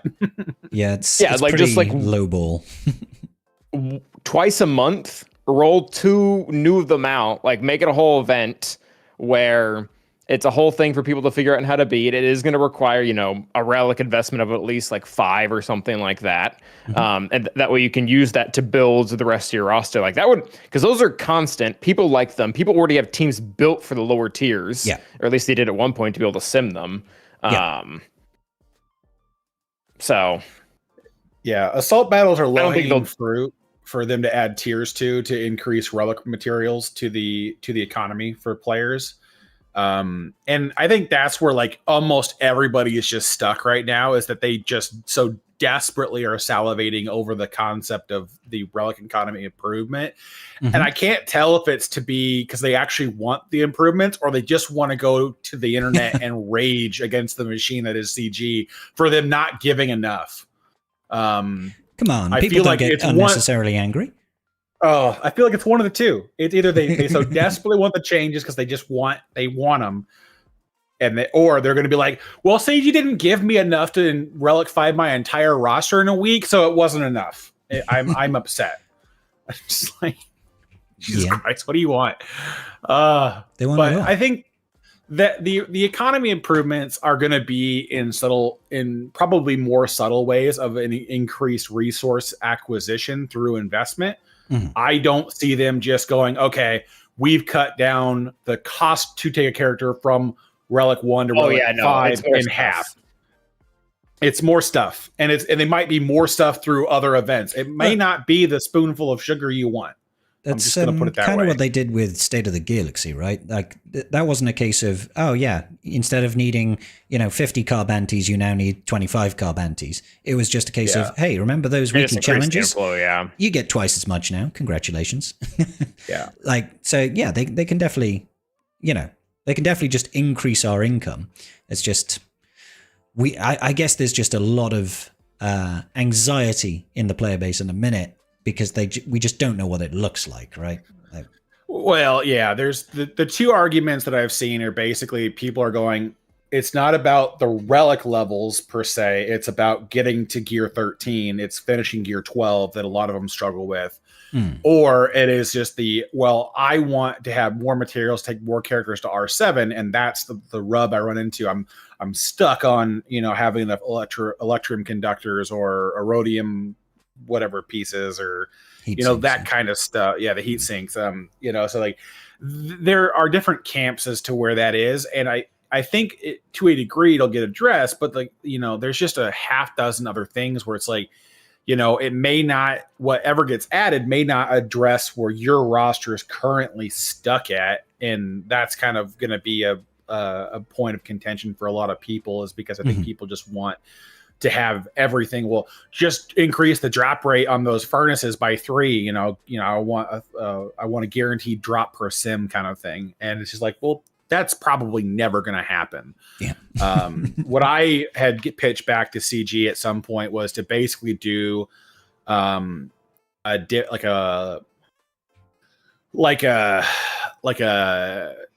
short-term event where basically like you just take an assault battle kind of thing and you just modify it. You just add additional rewards to assault battles, run assault battles for like 2 weeks straight, and then just have every tier give relic materials. And then the more you can do, the more you can get, and then shut it off after that. Because I think what most people want is a catch-up mechanic to get kind of situated. But then once they're caught up, I mean, those improvements doesn't need to be forever. Yeah, but that doesn't really help new players come to the game, though, does it? No, I mean, again, it would have to be something where you would create an event that would be more accessible. But then again, new players getting things to relics right away is a different argument to be had in totality. Because I mean, they're at a position to where, everything to them is helpful, but then also in the same stride, equally as useless. Because, you know, what is one Relic 5 going to do you in that environment when, I mean, comparatively to what Relic Delta is going to do to the game, I guess is kind of where I'm looking at. But anyways. Yeah. I digress. Well, I mean, for one thing, it's definitely interesting. There's definitely a lot of options on the table for CG about how they can address this. I will be interested to know what they actually go with. So hopefully, maybe we find out something next week, because it's been brewing for a while. You know, Meathead teased us a couple of times, like 2 weeks ago, saying, "Oh, we should have something out this Friday," and then like 2 weeks went by, and we're like, what happened to that?" Yeah, that was 3 Fridays ago. Yeah. Hey, I have asked every week. Yeah, Meathead's probably just like pissed off with you at this point, Garth. He's just like, will this guy get off my dick? At this point, what I'll probably end up doing to Meathead is just giving him unsolicited packages, and just send things to him. Probably all Red 5 related until we get something. So that way he knows it's from me. No. I sent him a long time ago a Tuscan bust. Yeah, I remember you lives on his desk now. And so I'm not against doing that again. Just to screw with him. I want we'll Tuscan do bust. like $5 like, you know, plastic figurines, and then just ship one that it arrives every day. Or you could do like like buy a big Lego box but send him one piece at a time. Yeah, unfortunately that postage would kill me. I'll tell you right on it. I'd let Amazon Prime deal with the shipping, and I'll just buy something every day and make sure it ships the next. Oh, it's crazy. It's crazy. I was going to enter. I saw the chat real quick, and they're saying that Relic Delta is a whale update. It is not. It has nothing to do with the whales. Like, the whales are the one demographic who this does not impact at all.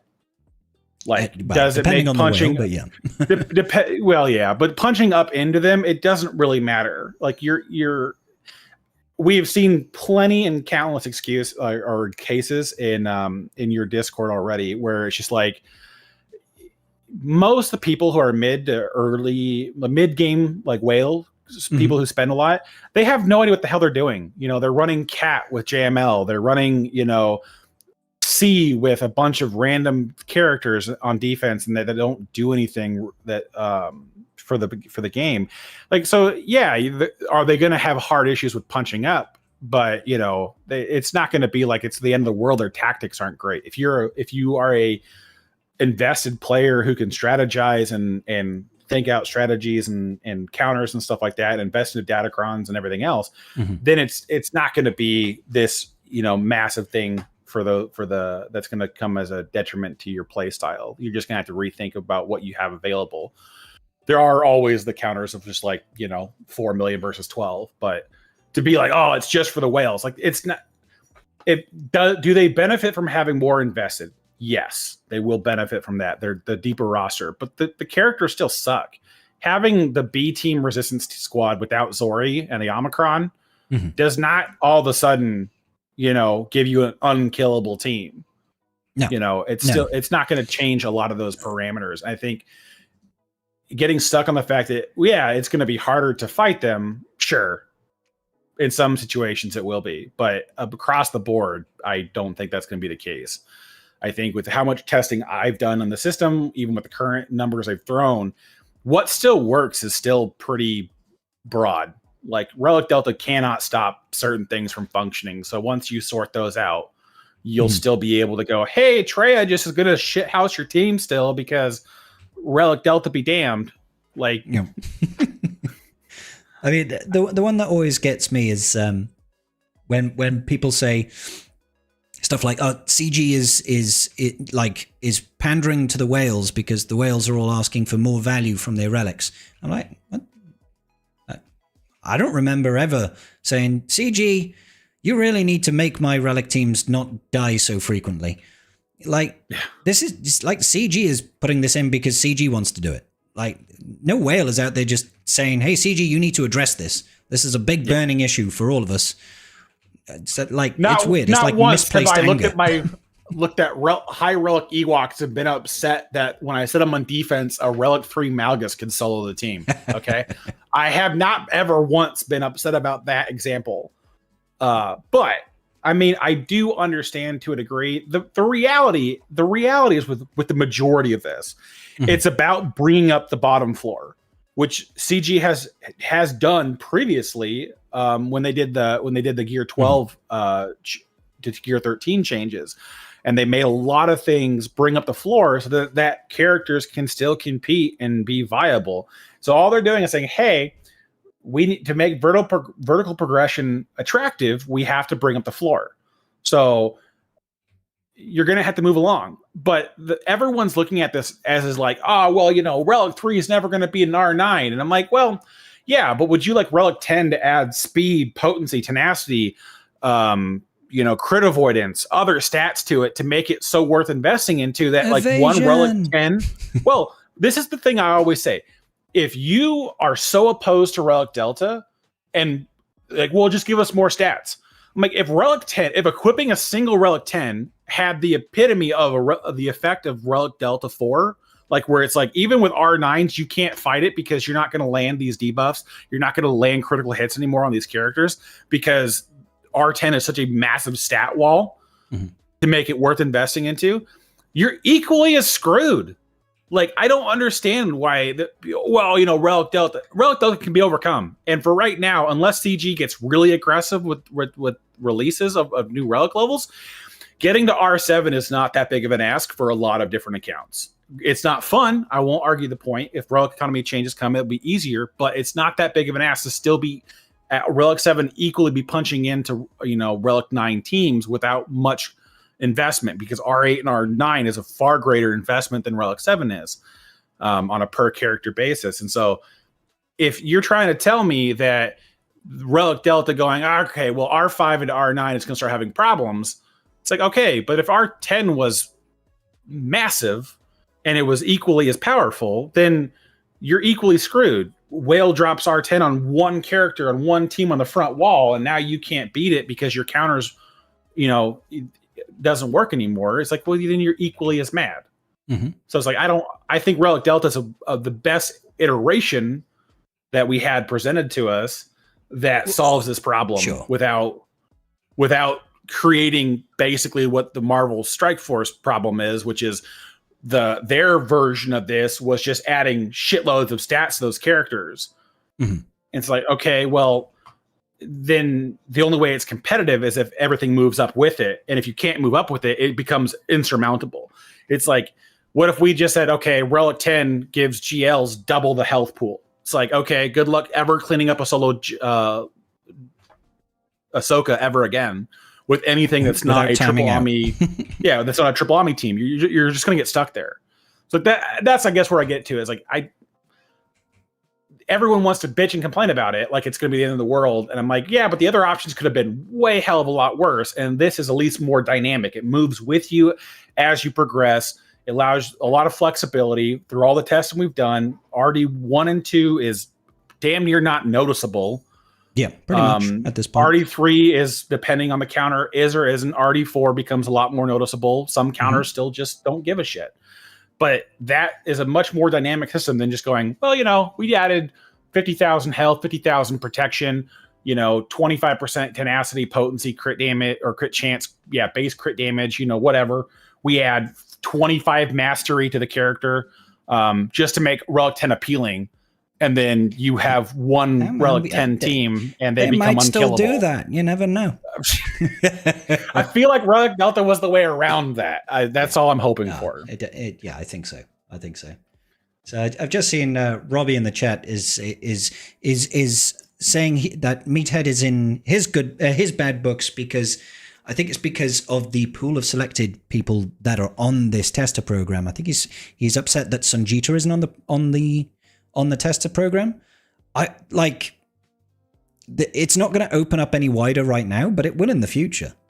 And I'm sure that Sanjita will probably get onto some future testers. It's like we still got how many of us are on there? Like a dozen, 20, something like that. I will say this about that. the reason why the pool is what it is because there are certain levels of, we are introducing a fragile infant into an environment that has been shattered and destroyed once. Let's say we are Mandalorians returning back to Calvin's Mandalore after it's been sacked. It's been sacked twice. Yeah. And it's after a lot of work. And so it's like they are being incredibly careful with who's there and who they have working relationships with. And I'm not saying that they don't, but they have been very careful about that for that exact reason. They want to make sure that everyone who's there knows to what they can and can't talk about, that this is an important thing that we got to treat carefully, and that we don't want to just to be like, well, hey, I learned this in privileged information and now I'm going to leak it because I don't like it. Like, we do not need that ever again. This level of transparency from CG is the best thing that we've had in years. Yes. And the response that we've gotten from so many people was just to say, we'll tell CD to shove it, then they won't do Relic Delta. And I'm like, no, that just means that they won't talk to us again. Like, they're going to still do Relic Delta. We just won't get any heads up any again. Yeah. And where we've gone from version 1 to now is a much more palatable experience for players. And I can't understand why anybody wants to throw that all away because, And also, Robbie, Calvin's on the program. Calvin's a free-to-play player. Calvin's a top-end GAC player. Calvin's got about the same amount of subs as Sanjita. It's not like there isn't representation of free-to-play people on the testing program. It is unfortunate that Sanjita wasn't in there, because it does kind of seem like, from a content creator point, he was like probably one of the biggest people left out. But I mean, to Karth's point, number one, Meathead did this with people that he already had pre-standing relationships with, which I had dozens and dozens of conversations with Meat. And yeah, just to echo pretty much what Karth was saying, this is really delicate, and I'm pretty sure Meathead loses sleep at night about something getting leaked, because this has been, and I don't know, I'm not sitting at his desk, but I'm under the impression this has become a pretty massive part of his job. And if this gets leaked and gets ruined, like his portion of the community management, it's going to really, really hurt. So they're just being really, really careful about who they've let into this, because again, they've gotten burned twice. And when that happens, it's not just bad for them. They don't just lose the testing program. That reflects poorly on the organization as a whole when things like leaks come out. Like, it's really not good. Yeah. Yeah. Yeah. Selfishly speaking, I don't want that to ever happen again, because I think it's good for the community and it's good for the content creators to have the opportunity. And I'm not saying that Sanjita doesn't deserve to have that opportunity. He absolutely does. But it's like Calvin and Garth are saying, it's just a super delicate situation. We can't just go, gung-ho and open the floodgates. Well, that's why it's not an open public test, Yeah, and I'm for more players coming in as this program expands and CG is a lot more comfortable with what they're sharing and how they communicate that. I think a large portion of this is beta testing the beta test program, right? Where they are seeing how well we do with information that we're allowed to share, how well we do with asking about what we're allowed to share, how well we do about keeping shut about things that we're not supposed to talk about. There's a lot of that is gauging that feedback and finding out ways that effectively gives us proper channels of communication without having straight up just like, well, we gave you access to the whole pie, and then people just took screenshots of everything and then leaked it on Reddit and was like, oh my God, you'll never guess what's going to happen next May the 4th. We're totally getting Vitiate and, all these characters from Star Wars, the Old Republic MMO and all the, everything else is coming. And it's like that they're trying to be careful, and I'm fine with that. More people will come in time and more things will happen, but it's a slow roll for right now. Yeah. No, it is. It is. And, like I said, I'm confident he'll get invited in the future. It's just there's nobody else is getting added right now for this particular thing. And that's it. See, they've been pretty open about what the success of a playtest means for the future. Yeah. This is an initial rollout of them willing to trust a little bit and open up the gates a little bit for content creators to start having a look behind the curtain and sharing that with the community. Right now, we're not allowed to show any screen footage of what we're playing.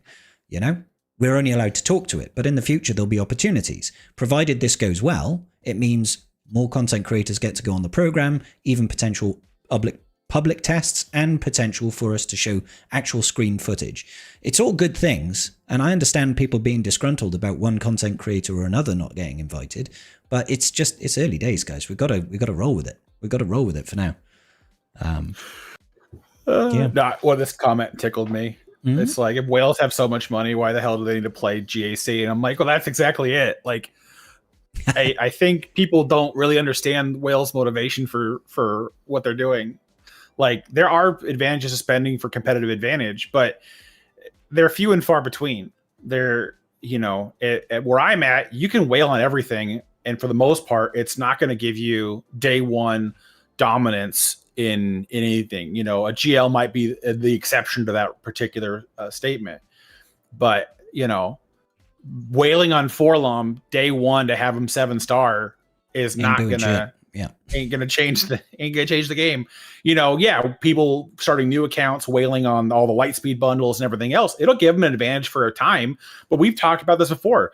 The problem with the Lightspeed bundles is the fact that you are only encouraged to keep whaling further because you need to catch up on all the mats that you cannot just buy outright in masses, or they don't come with them. Your Zeta Poor, your Omega Poor, your Omicron Poor. You have no mods. You still have to get Datacrons. You still have all of these things you still have to catch up on to be competitive. It's like the advantage of being free to play and slow rolling that is you have time to build that depth on those characters and your squads and get them modded properly and viable for what they're built for. Where it's like, I can't tell you how many GLs I've seen with 6 health mods at maxed out 6-dot. With no speed on the secondaries because, I need protection on JML. A 400 speed JML is a joke, but it's what they're forced to do. They don't have another option. So, yeah, there are different things. But, I think for a lot of it is people, they see that as whaling, it just does nothing but give them advantage. And I'm like, well, yeah, it does in some respects. But I think that modless Relic 5 crew team is not going to have all the teeth you think it is. When you finally face it. Yeah. So anyways, it's also diminishing returns. Like the more you dip into it, the less impactful it becomes. And to your point, Karth, I don't, and this is totally me bragging, I don't think I've seen an account with mods like mine. Your mods are insane, it's my size. like if you compare me to other like 13 mil rosters, I think I'm at 250 plus 25s or something like that. Like it's you've got like twice my 25. Anyone my size, it's fantastic.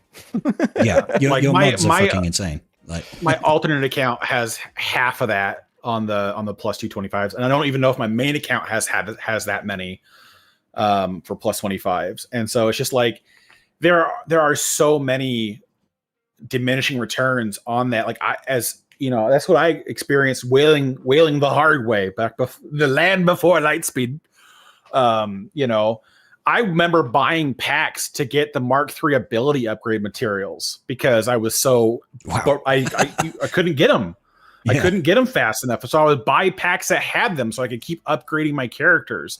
And so like it becomes this really chronic problem where people just don't want to spend that level of money to keep up with the Joneses, so to speak. But I mean, they'll sell the solution. They have to keep spending, but I don't think players really understand that. Yes, it's going to be an advantage to them, but it's a smart player is always going to have an edge over somebody with a credit card. Relic Delta will diminish that a little bit, but I mean, if you guys are honestly running into somebody who has bought every single Lightspeed bundle and has everything else, odds are they just, a couple weeks later, they'll be far enough above you that you won't run into them that often. And then you're back to your normal win rate.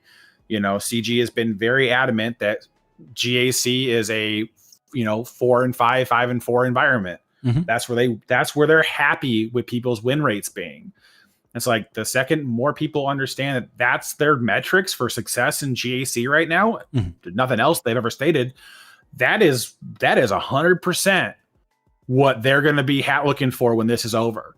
Does Relic Delta still keep GAC within those parameters? And after a couple seasons and things adjust and it keeps that way, then yeah, you probably won't see much else change, unfortunately. But it's what we're looking at. For real. So the discussion is good. I like the discussion. However, I'm conscious of time, and we do need to look at Tribe Talks questions.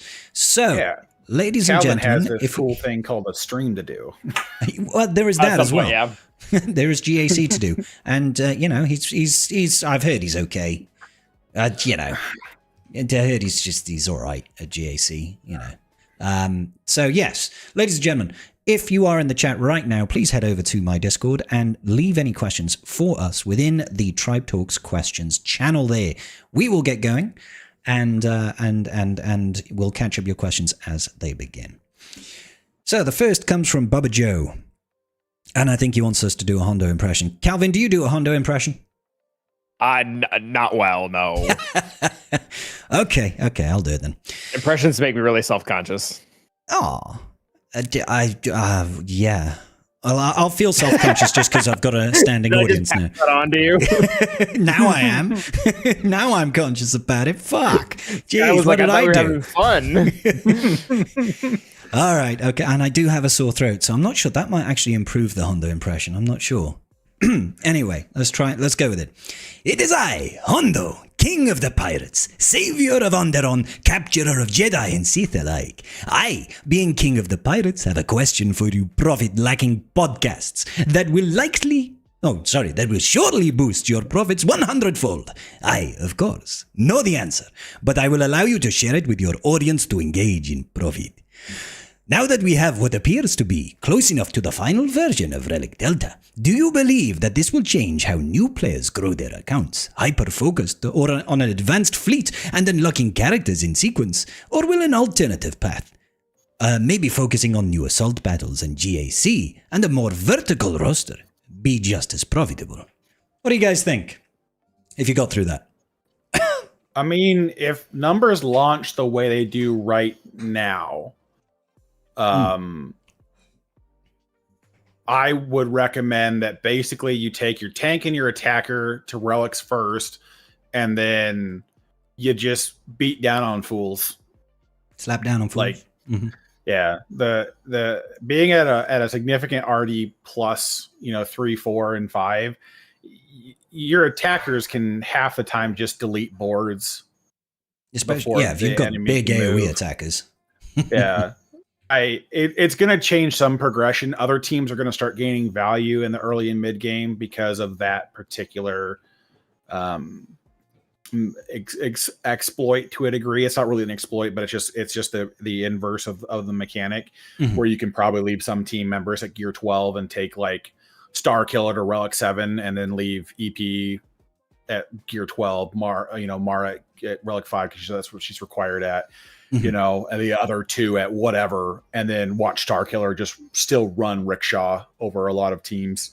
Well, and now it's Stranger anyway, and I imagine people are probably going to want a high relic Stranger when it gets around to that. I highly doubt newer accounts are going to get Stranger early, but there will be a change in what becomes best for roster growth, because there's going to be a shift on having critical team members advance in relics, and then you'll still be able to leave some of the support cast around depending on what you're countering, right? Because like if they don't have a meaningful way to get to your support characters, they can stay at lower relics and the counter will still function as long as you invest into either your damage source or whoever's got to take the punching hits. Because like the new Bad Batch, if you took Record to 9 and Crosshair to 9, the things you could beat with that at Relic 7 is massively wide for a 2 relic or 2 R9 invest, which I'm not saying people are just going to have falling out of their asses with the new changes, but it will make the same comparison at Relic 3 and Relic 5.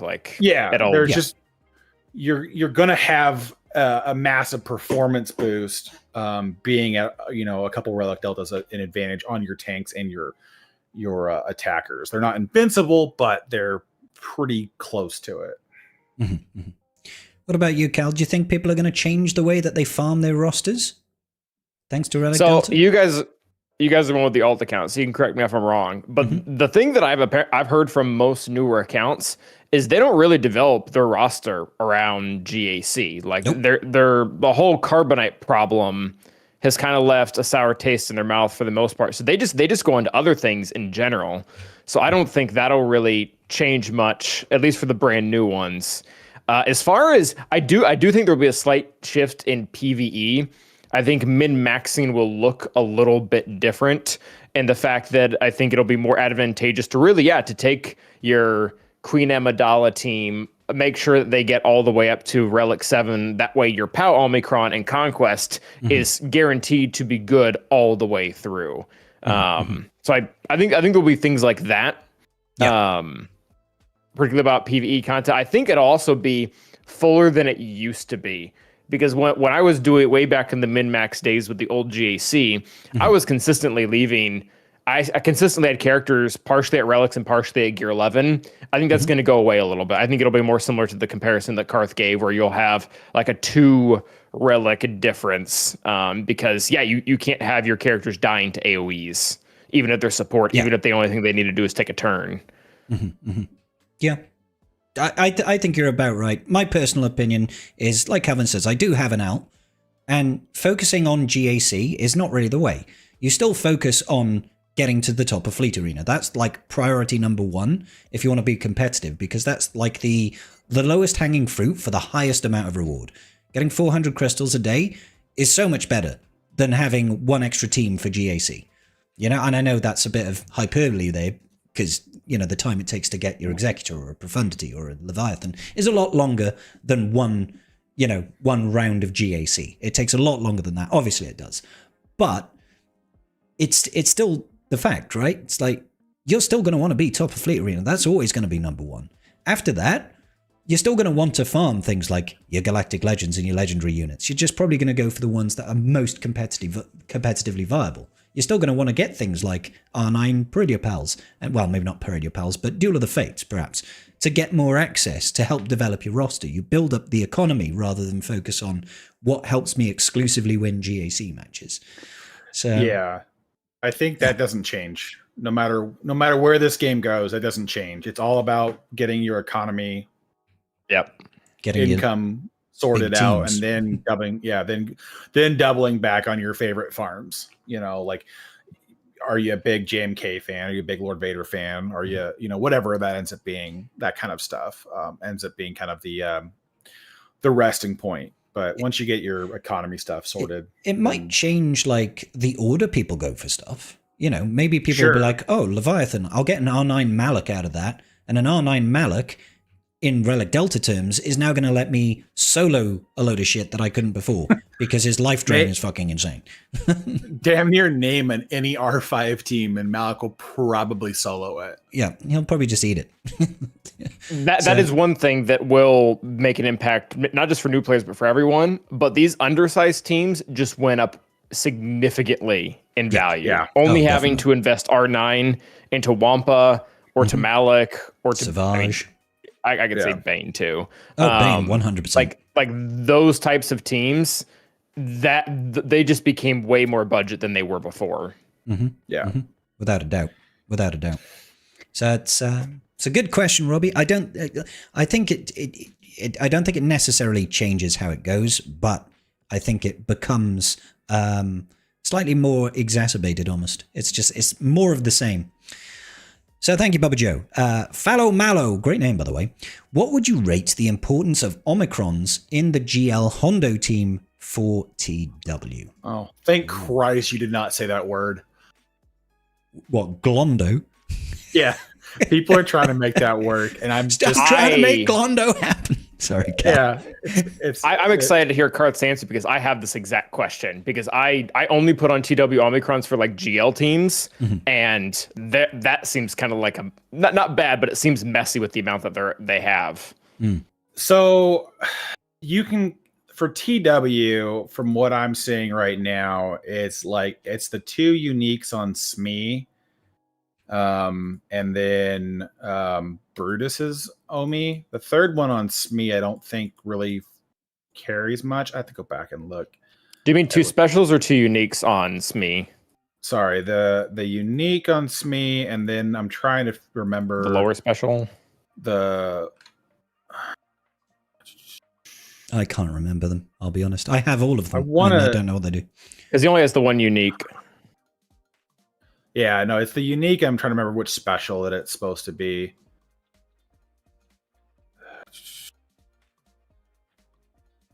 I think it's because it's the second unique, or the second special, because the additional heat stacks, and he ramps them a hell of a lot faster. But I don't think. Yeah, the unique definitely seems like a no-brainer. The revive prevention on the first special would be okay. Damage done. Oh, okay. Excuse me, sorry. Yeah, I wish I could help on this one. I just blind put them all on because likes TW. I have like 200 Omis in the bank. I'm looking at both SME and Bruce's unique. I like those a lot. Yeah, I would say if you had to choose first, I would choose the 2 uniques, and then you could double back onto SM33's specials. The only insight I would give is that in our guild, when we use Hondo, we never use SME. So really, yeah. We don't use I don't like that answer. We use Brutus. Is that current Datacron? Like, because obviously like OG Hondo and OG Hondo Cron is like super good. Without giving away proprietary counters, my immediate assumption would be is that SME is living with a different pirate leader for punching up against different potential targets. Would be my first guess. Now, Scribe, you don't have to confirm that with anything, but that would be possibly the way I'd look at it. But I'm sick. But Brutus has got a really good unique for his team as well. And I guess it kind of depends on what you're trying to use each thing to punch up against. Because I know a lot of people right now, when SME gets a little bit going in some of those TW matches, it's just like he just starts one-shotting fools. So it kind of goes back and forth, I guess. It just depends on what your guild is using him for. But I like the uniques, and then after that, but I mean, I'm a hard person to get a good gauge on because I have every single Omicron equipped. So I just press the upgrade button at these points in my life. So probably kind of a dumb question, but a little bit of tag along to this, just because I see it. Ithano and Kix never go with Hondo, right? Like they're, even in TW with the Omicrons, they're custom built for Maz. That's not something that happens. Yeah, we never use those. Not with... You went with Hondo, or you never use them, period? Not with Hondo. Okay. Yeah. So... Yeah, this is I'm very interested in this because this will... I don't have to make this decision now, but I'll get Hondo in a few months, and I would love to apply territory war Omicrons that I know will be good for a really, really long time. So I like Brutus. I'll say that. But I like Silvos, but his is a GAC Omicron, so that's a whole different kettle of fish. But yeah, that's just from my experience. I have those Omis, but we don't necessarily use the SM33 one in the Hondo comp. So yeah. Well, and OG Hondo has that capture, which is a mind-numbingly good mechanic for a lot of things. So yeah, I can see him. Is that I don't know how much you're allowed to answer, but is this partially Datacron dependent? Like, is there is Hondo OG Hondo with his Datacron is he like really important? Not necessarily, no. Don't get me wrong, it's good, but we've used comps with and without OG Hondo. Like, obviously, there is currently a Pirate Datacron in the game right now, right? And obviously, OG Hondo's one is actually pretty solid. But at the same time, until we have more TWs with Pirate King Hondo, and until that Datacron disappears, that Datacron set disappears, that might change the dynamic. So. Right. Rule of New is pretty powerful right now. A lot of people are just trying to figure out what to throw against the wall at Hondo and what he can be used to beat effectively. And so that a lot of that's just going to revolve around, testing those mechanics out. Mm-hmm, mm-hmm. Yeah. So it's good times. If I can ask another question, kind of cheat here. And maybe you guys, the answer is kind of the same. You just applied it because it was there. Disguised Clone Trooper, his TW Omicron, it looks bad. Like it looks like it doesn't move the needle on anything. Is that wrong? Is it actually good? Like, what's the deal there? Disguised Clone Troopers Omicron. Basically, Ruse no longer expires. It's okay. Like, Lord Vader is just not that special. It's not preventing the counters that work in other game modes. I'll phrase it that way. Yeah. I was disappointed because I was, I just said, I like GL Omicrons like Sabine and Hera's and Embos, and I looked at that one and I was like, ew. It did not look attractive at all. Yeah. The thing is, I would actually be pretty terrified because, like Sabine's one in particular, isn't it? Like 100% additional stats. Sabine's is insane. Sabine's is absolutely nuts. On Lord Vader, that would be terrifying because he doesn't need a whole, like, he's on that precipice that feels like he's slightly below average. But if you give him masses of bulk, he becomes obnoxious. So it's like, could you imagine if, like, you got 100% health and protection, which would obviously convert to max health with Lord Vader. But yeah, I don't know what. 100% defense, 60 speed, and then stacking critical damage and defense pen at the same time, and then like a ton of other stuff wild. Too. Yeah, 300% offense whenever they lose exile, like completely busted. And then you have Heras as well.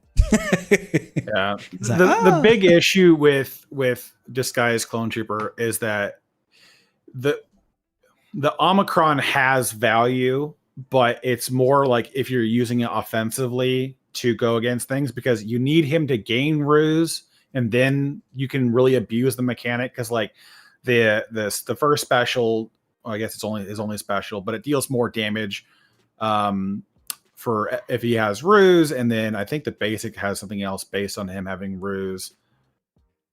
It's a stun, so his basic stuns which then does massive damage.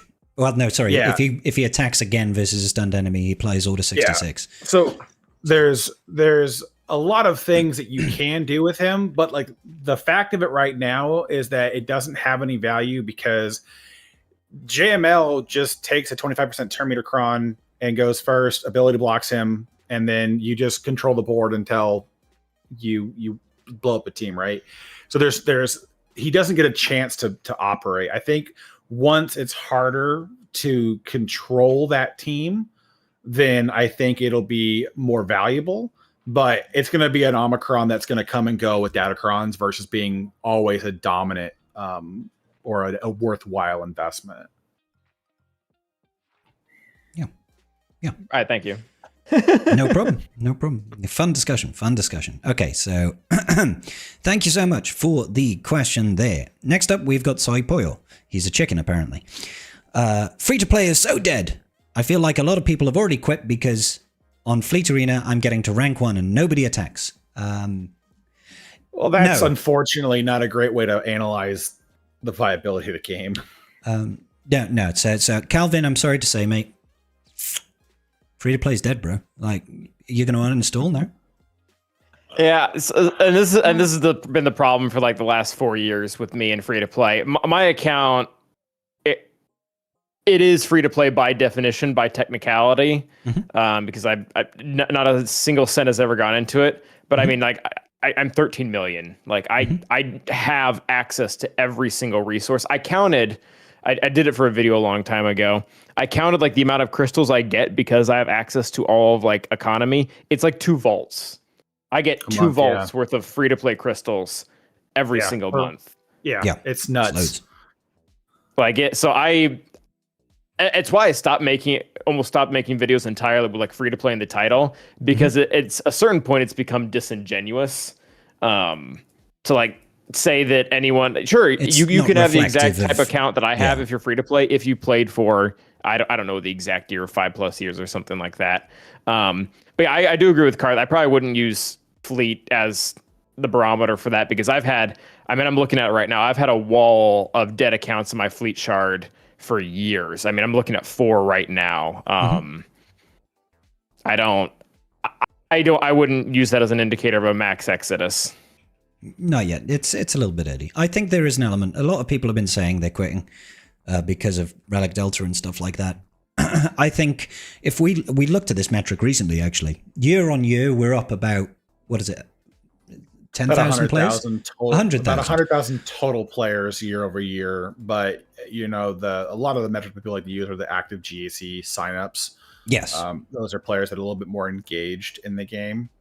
But yeah, I don't think free to play is dead. And to call free to play dead is because Fleet's not climbing. I think is kind of an interesting way to phrase that. Plus, stop complaining.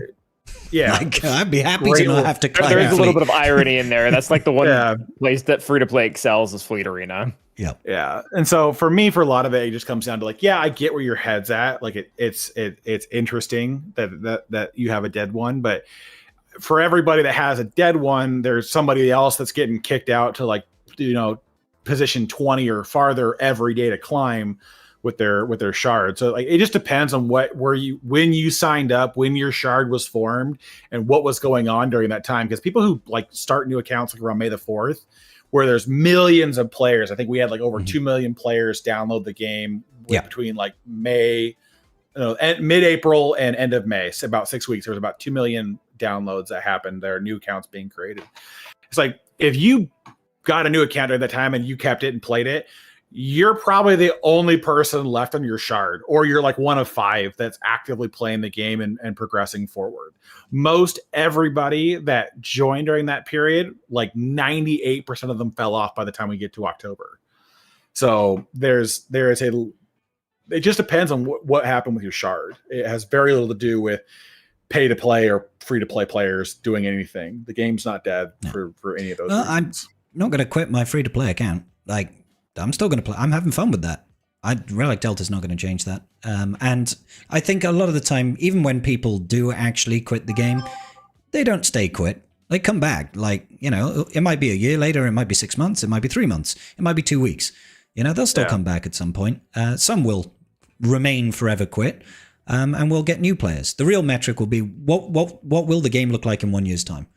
Let's not, let's not lose our heads over this. I like the year-over-year numbers more than I like the individual analysis because there's just so many different, factors into why somebody might put the game down or not join GAC for a little bit or whatever else. Like, we had my old guild lead wouldn't join GAC like every other week because he was on, 28 straight days of working 14 hours and was like, I'm not going to do that. I'll just buy 1 vault worth of crystals, and that will offset my lack of crystals from GAC for the month and call it a day. Sure. And so, it's not uncommon to have that occur. Yeah. And so it's month over month, how many or year over year, how many actives do we have going on gives you a better inclination of game health. And apparently that's gone up year over year this year. So that's so a good sign. And so far. So thank you, Soy Pollo. Thank you, Chicken. So next up comes from Dirty Ninetails. What's your biggest hope going into Relic Delta and Smuggler's Run 3? Well, we've already had Smuggler's Run 3 in the discussion. He also felt like this is a big win. He's just unlocked Bo-Katan Mandalore. Welcome to being part of the 2%, Dirty Ninetails. She's great.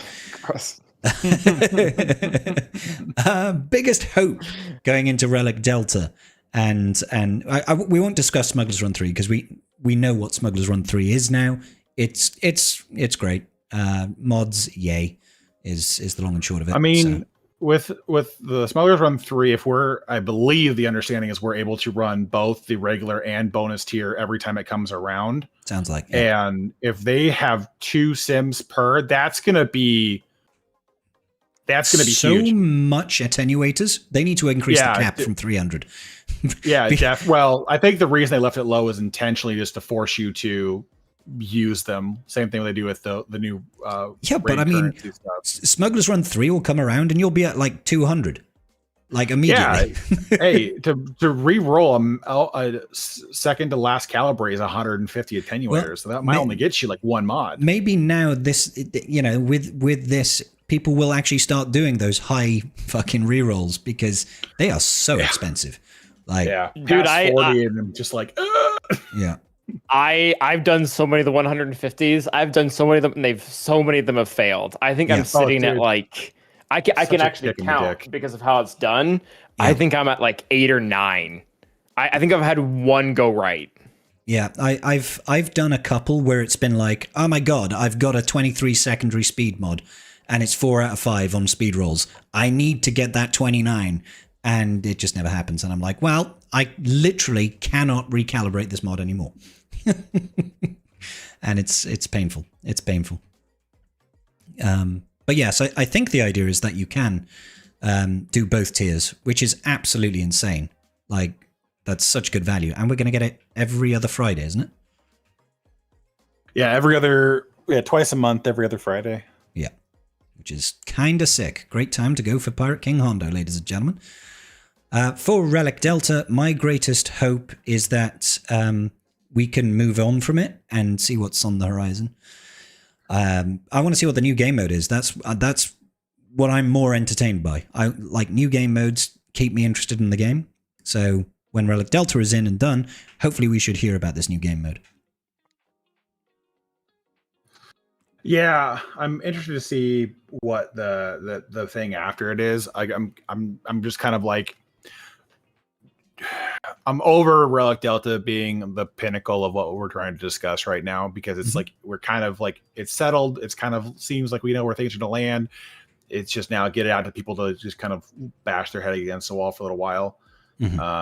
So I think for the most part, my hope is that people have come to the same realization that I have after hours and hours of testing, is that you're going to have a few bumps in the road. You'll figure out what works still, what doesn't work, make your improvements. You'll adjust your strategy a little bit, and you'll be back to doing the exact same way you were playing the game before it was ever even announced. And I think that's what I'm most hopeful for, is that most of the player plays comes to that realization. I don't think we're going to get relics incoming fast enough to see a great disparity ensue from that. So I think that's what I'm hopeful for.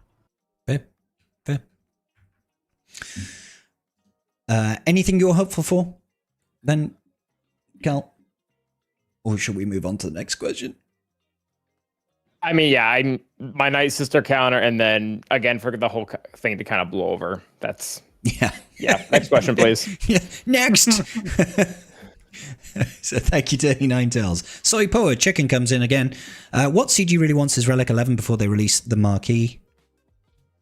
What? I think they were in context of something we were talking about earlier. Oh. And I have no idea what that is. I will tell you, though, that I will not be surprised if we get a new Relic level every 6 to 9 months moving forward. Oh, Jesus. Yeah, well, if they're going to have to give us a whole lot of mats to make that a life. Well, I think what they'll do is that with the vertical, this is my speculation. My assumption is, as with Relic Delta, once we get to about a Relic Delta of 4, they'll increase economy to help people catch up with the bottom of Relic Delta. So as like we get the Relic Delta 12, it'll be easier to get Relic 7 or 8, right, kind of thing. And so they'll just as relics progress, they will backfill with more access to those relic levels, so that you can kind of more easily keep up with the progression. But I mean, that was about the time frame we had from relics launching to Relic 8 was like 7-ish months, or maybe it was closer to like 9 or 10, and then R9 came like 6 months later. So I would say we'd get them about as frequently as we get a new raid is kind of the mantra I think they're going to aim for, but they might at the beginning be a little faster to try to get things spread out a bit more and to have more relic diversity. But that's what I think is going to happen. Is we'll have Relic 11 by May the 4th, and then by the next anniversary we'll be on to Relic 12. Sexy. Yeah, so I'm going to ignore that soy pollo question. I don't think it really makes any sense. Bomber's question isn't a question either. Yeah, Bomber. Ironically, Bomber was like, "God, guys, can't you read the penned question? Can you, Bomber?" Good stuff. Nah, we love Bomber. Really, we're just teasing him. But that is actually the end of our questions for today and the end of our show. However, before we do finish, I will just like to say, Calvin, is there anything you would like to discuss before we let you have your freedom at last?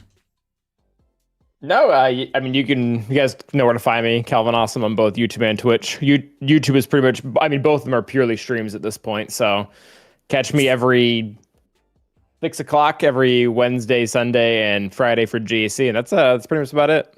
Sick.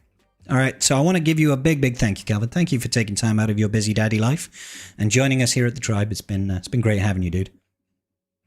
Yep. Thanks for having me on, and just want to reiterate, if it wasn't obvious, I have not quit. So don't tell people that.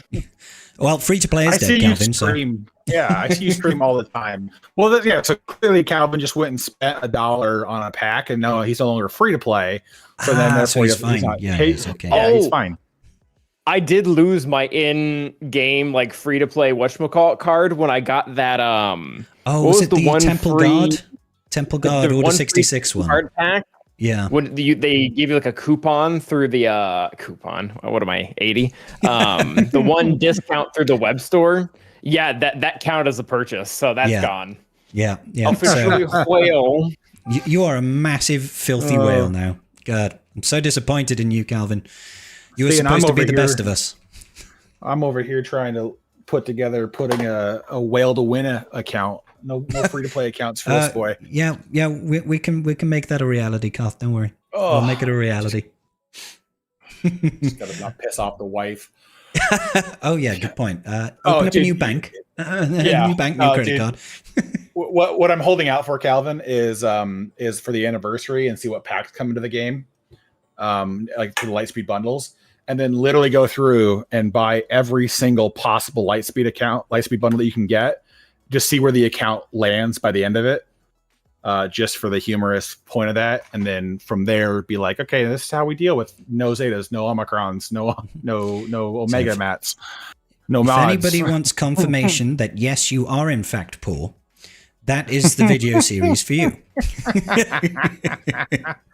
I'm afraid it's gonna be like easily like $500 to $1,000 if all the packs are back. Yeah. All right. Well, thank you, everybody at home, for listening. Thank you, Calvin. Thank you once again, Kath. We'll see you all on the following Sunday. Go watch Calvin kick some ass in GAC in like an hour, Cal? I'll probably be going unless my wife needs me to do something. I'll be going live in like 5 minutes. Yep. Well, hang around until Calvin goes live and go watch his GAC. That'll be awesome. All right. Thank you, everybody. Peace out. Big love.